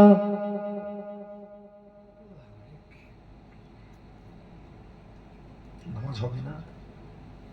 আমি নিজেরটা একটু গেয়ে নিলাম আগে। হযরত ওমর রাদিয়াল্লাহু তাআলা আনহু বলেছিলেন, ও মন্দিরের পুরোহিত, আমি ওমর নামাজ পড়বো জায়গা না পাবার কারণে তোমাদের মন্দিরে নিয়ে এসেছো আমার নামাজটা পড়ানোর জন্য। আমি ওমর বলছি মন্দিরের বারান্দায় দাঁড়িয়ে নামাজ পড়বো না। তুমি বলছো ওমর আপনার কি এখানে নামাজ হবে না? না, একটা কথা বলে শোনো, হবে আর না হবে এখন এই প্রশ্নটা নয়, আমি ওমর কেন পড়বো না সেটাই তোমায় শোনাই। আর যদি আমি মন্দিরের পত্তরে দাঁড়িয়ে নামাজ আদায় করি, আমার সঙ্গে যারা আছে তারা দেখবে, এরা যখন বলা বলি করবে মুসলমানেরা জেনে যাবে ওই মন্দিরের বারান্দায় দাঁড়িয়ে ওমর নামাজ আদায় করেছিলেন। ও প্রকৃত, আমি যেদিন ওফাত বরণ করব আমার অবর্তমানে মুসলমানেরা ক্ষমতা এলে হয়তো মনে করবে ওমর যখন এখানে দাঁড়িয়ে নামাজ পড়েছিল মন্দির রাখবো না ভেঙে দিয়ে এখানে ওমরের নামে একটা আল্লাহর ঘর মসজিদ বানিয়ে দেব। আমি ওমর এই ভয়ে যাতে আমার অবর্তমানে আমার সাথীরা এখানে মসজিদ না বানাতে পারে, দ্বন্দ্ব না হয়, তার জন্য আমি ওমর বলছি এখানে দাঁড়িয়ে নামাজ পড়বো না। এই মুসলমানের ইসলামের ফায়সলা দেখেছেন? এরা ঝগড়াটা মিটিয়েছিল, ঝগড়া বাঁধিয়ে যায়নি। আর তুমি ঝগড়াটে সেটা মেনে নিতে না পেরে এরা সেটা সংস্কার করেছিল, সেই কুসংস্কারটা তোমরা আনতে শুরু করেছো। লম্বা করবো না, তবে এতটুকু বলে আল্লাহ যেটা করে ভালোর জন্য করে। আমি আপনাদের কাছে বুঝিয়ে বলেছি, বাবর রহমাতুল্লাহ আলাইহি সম্রাট বাবর যে বাবরি মসজিদ তৈরি করেছিল ওখানে রামের জন্মভূমি ছিল না। তা যদি থাকতো বেঞ্চরাই দিত মন্দির আছে, কিন্তু তুমি খুঁজতে পারার কারণে বলে ফেলেছে। আমি ওটাও বলতে চাই না। এবার জায়গাটা রাম মন্দির করবেন বলে ঠিক করে ফেললেন, মাল জাল ফেলে দিয়ে রাম মন্দির তৈরি করতে লেগেছে। মুসলমানদের সান্ত্বনা দিতে 5 একর জায়গা ওখান থেকে 22 কিলোমিটার দূরে দিল। ও ভাই, রাম মন্দির হয়েছে 2024-এর জানুয়ারিতে উদ্বোধন। আর যে 5 একর জায়গা আর কিনা দিয়েছিল ওরা মসজিদ বানানোর জন্য, সেখানে বহু আগে, অনেক আগে মসজিদ শুধু নয় গো, মসজিদের সাথে গিয়ে আর কিনা আপনার ইউনিভার্সিটি কলেজ তৈরি করেছে, হসপিটাল তৈরি করেছে, খেলার মাঠ তৈরি করেছে, এমনকি সুন্দর পার্কিং করেছে। যে রাম মন্দিরের বাবরি মসজিদে কত বছর তালা পড়ে আছে, মসজিদে আজান হয় না, নামাজ হয় না, কিন্তু ওই মসজিদটা তৈরি করার পরে তারা এই জায়গা দিয়েছে, তারা আঙুল গালে দিয়ে চুষিয়ার বলছে সর্বনাশ করেছি, যা জীবনে কোনোদিন শুনেনি দেখেনি। এখন দিনে মসজিদে নামাজ হচ্ছে, আজান হচ্ছে 5 বার, আর হাজার হাজার মানুষ টুপি মাথায় দিয়ে ওই নতুন মসজিদে নামাজ আদায় করতে যাচ্ছে। একটু জোরে বলা যাবে সুবহানাল্লাহ, আরো জোরে বলা যাবে সুবহানাল্লাহ। নামাজি দেখা যেত না, বর্তমানে সেখানে হাজার হাজার নামাজি দেখতে পাওয়া যাচ্ছে। যে মসজিদে আজান ধ্বনি শুনতে পাওয়া যেত না, সেই মাটিতে এখন দিনে 5 বার আল্লাহর ধ্বনির আজান হচ্ছে। আল্লাহ যেটা করে ভালোর জন্য করে না, খারাপের জন্য করে। আমি আগেই বলেছি, তুমি বলছো চারিদিকে যা হচ্ছে দুর্দিন, আর আমার আল্লাহ বলছে সামনে যে দিন আসছে তোদের জন্য খুশির দিন। নবীর একটা হাদিস বলবো বলেছিলাম, মনে নেই, এবার হাদিসটা বলি। 2 লাইনও নয়, 1.5 লাইনও হবে না, তার থেকে একটু বেশি হবে। 2টো হাদিস, বইটার নাম বলছি, আপনারা যদি পারেন কিনে নিয়ে বইটা পড়বেন। লাইব্রেরি থেকে হোক, স্টল থেকে হোক, অনেক বই মেলা হয়, সেখানে গিয়ে খোঁজ করবেন, পাবেন। বইটার নাম দিয়েছে আমি কেন মুসলমান হলাম। কি বললাম? আমি কেন মুসলমান হলাম। ওই বইয়ের ভিতরে একজন খ্রিস্টান ছেলে বলছে আমি কেন মুসলমান হলাম, ওর বিবরণটা ওই বইতে তুলে দিয়েছে। বলছে লন্ডনে বাড়ি আমার, খ্রিস্টান ঘরে জন্ম, আমি খ্রিস্টান, কিন্তু আমার একটা মুসলিম ছেলের সঙ্গে পরিচয়, কলেজে একসঙ্গে পড়ি, তার বাড়ি ধর্মসভা হবে, আমাকে দাওয়াত করেছে। আমি ওর বাড়ি দাওয়াত খেতে গেছি, যখন আমাদের ধর্মসভায় আমাদের অনেক ছেলেদের বন্ধুরা আছে হিন্দুরা, দাওয়াত করি, আসে না এ কথা বলছেন না কেন? বন্ধুর বাড়ি খেতে গেছি, কিন্তু খেতে গিয়ে চিন্তা করছি মৌলী সাহেব ওয়াজ করছে, ঠিক কি বলছে শুনি। যখন ও গিয়েছে শুনতে, তখন রসুল্লাহ দুটো ছোট্ট ছোট্ট হাদিস বলেছে। আলেমটা শুনবেন আপনারা, নবীর কথা সত্য কি মিথ্যা আমি প্রমাণ করাচ্ছি। তুমি এখনো মেনে নিতে পারলে না, তাই এখনো নামাজ পড়ো না। আর খ্রিস্টান ঘরের ছেলে কি বলছে শোনো। বলছে মৌলী সাহেবের ওয়াজটা মন দিয়ে শুনছি, কি ওয়াজ করছি। বিশ্বনবী মানবতার নবী রাসূলুল্লাহ বলেছেন, পানিতে যদি মাছি বসে, পানিতে যদি মাছি বসে, ওই মাছিটা তাড়িয়ে দিয়ে পানি যেন খাবেন না। বলবো হাদিসটা? এই বলবো, শুনবেন কারা? জোরে নারা দেন, হাত দেখাতে বলেন, জোরে নারা দেন, নারাই তাকবীর। আরে সাহাবারা হাদিস লেখার আগে ওযু করে দূরে কাত নামাজ পড়তো। আমার নবীর একটা হাদিস আপনাদের কাছে শোনাবো, শোনার আগে একটু আল্লাহকে জোরে ডাকা যাবে না? তোদের এখন ওযু করতে বলবো না, ঠান্ডায় পানি লাগাবি, মরবি রে, তো আল্লাহ রে ঢাক। পাক্কা নামাজি, পাক্কা নামাজি, ফজর প্রতিদিন জমাতে নামাজ পড়ে। কদিন ঠান্ডা, প্রচন্ড ঠান্ডা পড়েছে। চাষা, চাষা না আমার বয়সী, হ্যাঁ কি ব্যাপার, এখন তো চুল পেয়ে গেলি চাষা। হ্যাঁ, আমার অনেক ঠাট্টা করে বলে চাষা, বলুন কি নসিব আমার যে আমি চাষা হয়েছি, কি ঠিক কিনা বলেন, রাগ করিনি। যাই হোক, হ্যাঁ আজ কদিন মসজিদে দেখা যায় না, বলে এই ঠান্ডায় উঁচু করে দেয়। এই ঠান্ডা যদি মরে যাস তো সব ঢুকে দেবে, পারা যাবেন তো? কি গো ভুল বলছি নাকি? এসব খুলে নেবে, পাতলা একটা কাপড় কষিয়ে কষিয়ে কচে কচে ধুয়ে ফুগে রেখে দেবে সারা রাত, সারা রাত। তাও উঠি আবার চিন্তা করে ফুলে যাবে না তো। কি ভুল বলছি বাবু? আমরা পানির ভয় করব না আল্লাহর ভয় করব? জোরে বলেন। আমরা পানির ভয় করি না আল্লাহর ভয় করি? মুখে বললে হবে না, জি খবরদার। কি বলছে শোনেন, হাদিসটা বলছি। তাহলে এবার একবার তাকবীর দেন জোরে দেখি। মুরব্বী একটা কেউ যেন চেল্লাবেন না, ঠোঁটটা নেড়ে আল্লাহকে ডাকলে যথেষ্ট হবে। আমি জোয়ান ছেলেদের দেখবো, তোমাদের তো কদিন পরে মাঠে লাগাবো, আর কদিন পরেই নামতে হবে, দেখবো তোমাদের বেগ কেমন আছে। জোরে তাকবীর দাও, নারে তাকবীর, ইনশাআল্লাহ। আর আছে নই বলতো, আরো আছে, দেখি আর একটা বার চেক করে দেখি। মুরব্বী তোমরা যেন দেখো না, একদম মনে মনে ডাকবে। তোমাদের উপরে আল্লাহ রাজি হয়ে গেছে, আর রাজি না হলে দাড়ি হয়ে গেছে। এই দাড়ি, আল্লাহ যদি রাজি না হতো দাড়ি পাকতো না। কেন বলেন দিন? নবী বলেছে বুড়ো দেখলে আল্লাহর দয়া হবে, কবরে রেখে চলে আসবে তো, সাদা দাড়ি দেখে না একটু ফেসালিটি হবে। হাদিস শরীফ এসছে, একটা লোক বলতেছে ছেলেদের দেখে, দেখো আমি যা জীবনে করেছি, কবরে রেখে আসার পরে যা ধোনাই করবে বুঝতে পেরেছি। একটা কথা বলি, মরে যখন যাবো যদি কাঁচা চুলে মরি, দুটো চালিদাটা গুঁড়ো করে দাড়ি তার মাথার চুলে রেখে দিস, সাদা পানা দেখাবে। ও বেটা তাই মরে গেছে, আমি হাদিস বলছি, মরে গেছে। ছেলেরা চালিদাটা গুঁড়ো করে রেখে দিছে, কবরে রেখে চলে আসার পরই ফেরেশতারা বলছে আটা মেখেছিস কেন? কি বলিস? আটা মেখেছিস কেন? তাহলে আমি জীবনে বেঁচে নবীর একটা হাদিস শুনে এসেছি। নবী বলেছে বুড়ো দেখলে দয়া হবে, তা চুল পাকলি তো বুড়ো বলে, তাই ছেলেকার কাছে ওসিয়াত করেছি, কাঁচা চুলে মরে গেলে আটা গুঁড়ো করে রেখে দিস। এখন সাদা। আল্লাহ কি বলছে, এই ফেরেশতা, আমার হাবিবের একটা কথা মেনে নেওয়ার কারণে আমি আল্লাহ খুশি হই, ওর জিন্দেগির গোনাখাতা আমি আল্লাহ মাফ করে দিয়েছি। জোরে বলো, জোরে বলো। 70 বছর বয়স চাচা জামার বাড়ি যাচ্ছেন, 13-14 বছর বয়স চাচা মেয়ে দেখতে যাচ্ছে, রাগ করছে?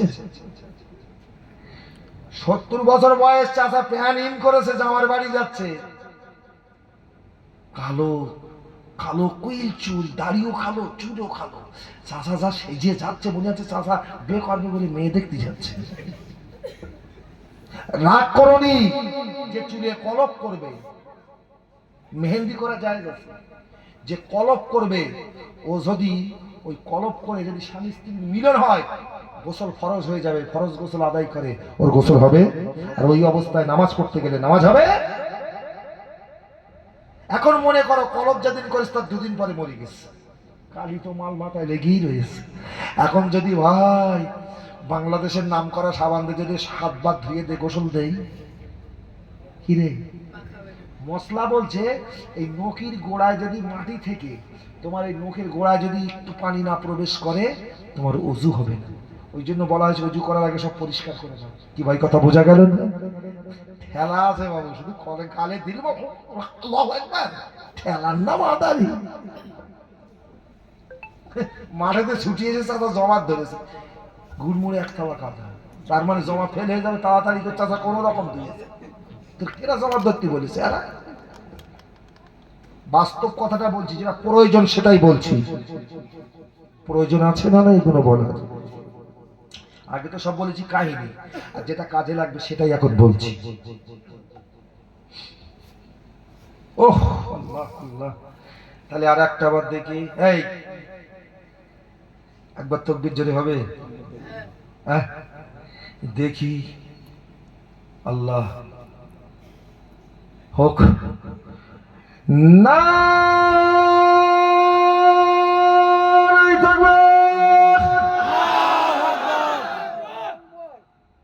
আরো আছে নাকি দেখি? এই আর একবার। প্রেশার কমাতে গেলে একটু কথা, প্রেশার বেড়ে গেছে, ও ট্যাবলেট তো নিয়ে আল্লাহরে ডাক, ঘুম সব চলে যাবে। আর একবার যদি ডাক দিই না,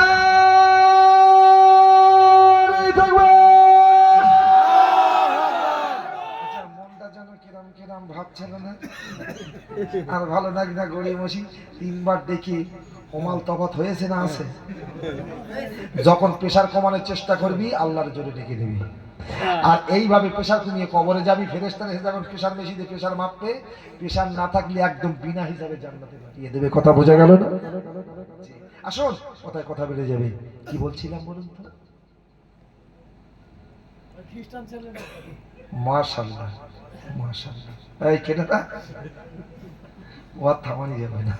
আল্লাহ রে, খ্রিস্টান ছেলেটা কি বলছে শুনছি, আলেমটা ওয়াজ করছে, রাসূলুল্লাহ 2টো হাদিস বলেছে, 2টোই ছোট ছোট হাদিস, আপনাদের বেশি সময় লাগবে। বিশ্ব নবী মানবতার নবী আজ থেকে 1500 বছর আগে ওয়াজ করেছেন, পানিতে যদি মাছি বসে ওই মাছিটা তাড়িয়ে দিয়ে পানিটা পান করবেন না, পেটের রোগ হবে। কারণ রাসূলুল্লাহ ব্যাখ্যা করে বলে দিলেন, মাছি যখন পানিতে বসবে, বসার সঙ্গে সঙ্গে ওর 2টো ডানা আল্লাহ দান করেছে, পানির উপরে ডানা 2টো বিছিয়ে দেবে। রাসূলুল্লাহ বলেছে ওই ডানার ভিতরে, আর কিনা মাছির ডানার ভিতরে বিষাক্ত পয়জন আছে, ডানাটা বিছিয়ে দেওয়ার কারণে পানিতে বিষাক্ততা ওই পানির সঙ্গে মিশে যাবার কারণে পানিটা বিষাক্ত হয়ে যাবে, আর বিষাক্ত হয়ে গেলে ওই পানিটা খেলে তোমার পেটের রোগ হবে। স্বাস্থ্য দপ্তর থেকে, পঞ্চায়েত থেকে চৈত্র মাস ঘরে ঘরে সব ছড়াবে মেডিসিন। কেন? মশা তাড়াও, মাছি তাড়াও। পেয়েছে কোত্থেকে? রাসূল যদি না বলে যেত, তোমার ক্ষমতা ছিল না খুঁজে পাওয়ার। কি বলেছে? 1 নম্বর হাদিস বললাম। 2 নম্বর রাসূলুল্লাহ বলেছে, পানিতে যদি মাছি বসে, ওই পানিটা যদি তোমার মনে হয় খাবো, তাহলে মাছিটা ধরে ফেলো, ধরে পানিতে মাছিটা ডুবিয়ে দিও, পানিতে মাছিটা ডুবিয়ে দিয়ে ওই মাছিটা ফেলে দিয়ে ওই পানিটা খেও, কোশ্চিনকালেও তোমার পেটের রোগ হবে না। কেননা নবী বলে, মাছির ডানায় যেমন বিষাক্ত পয়জন আছে, আবার মাছির মুখেও ওই পয়জনটা শোধন করা ওষুধও আছে। রাসূলুল্লাহ বলে, মাছিটা ধরে পানিতে ডুবিয়ে দেবার পরে ওই মুখের নালা যখন পানির সঙ্গে মিশে যাবে, বিষাক্ততা কেটে পানিটা শুদ্ধ হয়ে যাবে। একটু জোরে বলা যাবে সুবহানাল্লাহ। ওই ছেলেটা বলছে, রাসূলুল্লাহ 1500 বছর আগে বলেছে, কত সত্য কত মিথ্যা প্রমাণ আমার করতে হবে। ছেলেটা ঘরে গিয়ে পানির একটা পাত্র বসিয়ে দিল, বসিয়ে দেওয়ার পরে মাছি বসেছে, ডানা বিছিয়ে দিয়েছে, ও মাছিটা তাড়িয়ে দিয়ে চলে গেল ল্যাবরেটরিতে। ডাক্তার বাবুকে ডেকে বললেন, স্যার পানিটা এক্সামিন করুন, পরীক্ষা করুন। মানে কেন, কি দোষণীয় পানি কিনা পরীক্ষা করে বলতে হবে। পানিটা পরীক্ষা করে ডাক্তার বাবু রিপোর্ট দিয়ে বলেছিল পানিটা বিষাক্ত পানি খাবেন না, খেলে পেটের রোগ হবে, শরীরের ক্ষতি হবে। ছেলেটা ঘরে এসেছে, আবার একটা পাত্রে পানি দিয়েছে। পানি দেওয়ার পরে মাছি বসেছে, ওর দরকার ছিল ধরার বলে মাছিটা কোনো রকম ধরলে ওই পানিতে ডুবিয়ে দিয়ে ওই পানিটা পরীক্ষা করতে নিয়ে গেল। পরীক্ষা করার পরে ডাক্তার বাবু রিপোর্ট দিয়ে বলেছিল পানিটা শুদ্ধ পানি, পরিষ্কার পানি, শোধন পানি খাবে, পেটের রোগ হবে না। ছেলেটা বলছে রাসূলুল্লাহ এই দুটো হাদিস আমার কাছে জ্বলন্ত প্রমাণ হবার কারণে আমি খ্রিস্টান ঘরের ছেলে হলেও ওই লন্ডনের মাটিতে দাঁড়িয়ে ঈমানের কলেমা পড়ে মুসলমান হয়ে গেলাম। শুনছেন, নবীর কথা একটাও মিথ্যা। কালিরামের জায়গায় ব্রাহ্মণ বাপ মসজিদ তৈরি হয়েছে, ছিল ভাঙা হয়েছে নতুন। এবার আসুন, দিন খারাপ নয় ভালো, দিন যত এগিয়ে যাবে, যুদ্ধ শুরু হয়েছিল আমার নবীর আব্বার আমলে, এখনো বন্ধ হয়নি, সেই যুদ্ধ চলছে ফিলিস্তিনের জমিনে। চলবে কতদিন? যেটাকে আমাদের জন্য আল্লাহ কিয়ামতের মাঠ তৈরি করে রেখেছে, সেই কিয়ামতের ময়দানটা হবে ফিলিস্তিনের মাঠ। 10,000 নবীর মাজার আছে ওখানে। জাতির পিতা হযরত ইব্রাহিম খলিলুল্লাহ, হযরত মুসা কালিমুল্লাহর কবর আছে। ও মুসলমানের ছেলেরা, আল্লাহ পাক আল্লাহ তাআলা হযরত ঈসা রূহুল্লাহর মায়ের মরিয়মের দুনিয়ায় কোনো বিয়ে হয়নি, কিন্তু ওই মরিয়মের যে ময়দানে বিয়ে হবে সেটা হবে ফিলিস্তিনের মাঠ। ও মুসলমান, নবী বলে দিয়েছে আল্লাহ পাক মেহেদী আলাইহিস সালামকে দুনিয়া যেদিন পাঠাবে সেদিন হযরত মেহেদী আলাইহিস সালামকে আল্লাহ ওই ফিলিস্তিনের মাটিতে পাঠিয়ে দেবে। আল্লাহ দাজ্জালকে পাঠিয়ে দেবে ওই ফিলিস্তিনের মাটিতে। কিন্তু নবী শেষ ফিনিশিং কি বলেছে? মেহেদী আসার পরে আমার আল্লাহ ঈসা রূহুল্লাহকে পাঠিয়ে দেবে। ওই সময় একটা নামাজের রক্ত থাকবে, ওই নামাজের জামাতের ইমামতি মেহেদী করবে, হযরত ঈসা রূহুল্লাহ মুক্তাদি হবে বটে। কিন্তু যখন সালাম নামাজ শেষ হবে, সালাম ফিরাবে, ঈসা রূহুল্লাহ সালাম ফিরানো মাত্র চেয়ে দেখবে দাজ্জাল 70,000 সৈনিক নিয়ে দাঁড়িয়ে আছে। এখন দাজ্জালকে ঈসা নবী চিনতে পারবে, কিন্তু অতগুলো মানুষের ভিতরে দাজ্জাল ঈসা নবীকে চিনবেন কেমন করে? নবী ওটাও বলেছে পানিতে লবণ ফেলে দিলে লবণ যখন পানিতে গুলে যায়, ঈসা রূহুল্লাহকে দাজ্জাল দেখার সঙ্গে সঙ্গে দেহটা লবণের মতো গলতে শুরু হয়ে যাবে। ঈসা নবী দাজ্জালের দিকে যেমনি ফিরবে, দাজ্জাল ঈসা নবীকে দেখে চিনতে পেরে যাবে, দেহটা গলতে শুরু হবে, সাথীদের দেহ গলতে শুরু হয়ে যাবে, বাঁচার জন্য পালিয়ে যাবে, ঈসা নবী তাড়িয়ে নিয়ে যাবে, আর দাজ্জাল ছুটতে থাকবে বাঁচার জন্য। ছুটে ছুটে ছুটে ছুটে ও ভাই, ইসরায়েলের ভিতরে একটা জায়গা আছে, জায়গাটার নাম হলো তেল আবিব, যেটা হলো ইসরায়েলের রাজধানী। তেল আবিব নামক জায়গায় গিয়ে দাজ্জাল আসার খেয়ে পড়বে, আর পিছন দিক দিয়ে আল্লাহর নবী ঈসা রূহুল্লাহ গিয়ে তরোয়ালের আঘাত দিয়ে দাজ্জালকে মেরে ফেলার সঙ্গে সঙ্গে বিশ্বটা মুসলমানদের হাতে আল্লাহ উঠিয়ে দেবে। জোরে বলো। দিন যত যাচ্ছে আমাদের ভালোর দিকে না খারাপের দিকে? তবে দিন ভালোর দিকে যাচ্ছে, তোরা একটু ভালোর দিকে চল, তবেই তো লাভ, ঠিক কিনা? আল্লাহ মানা। এখানে কি করলাম? অনেক কথা বলেছি।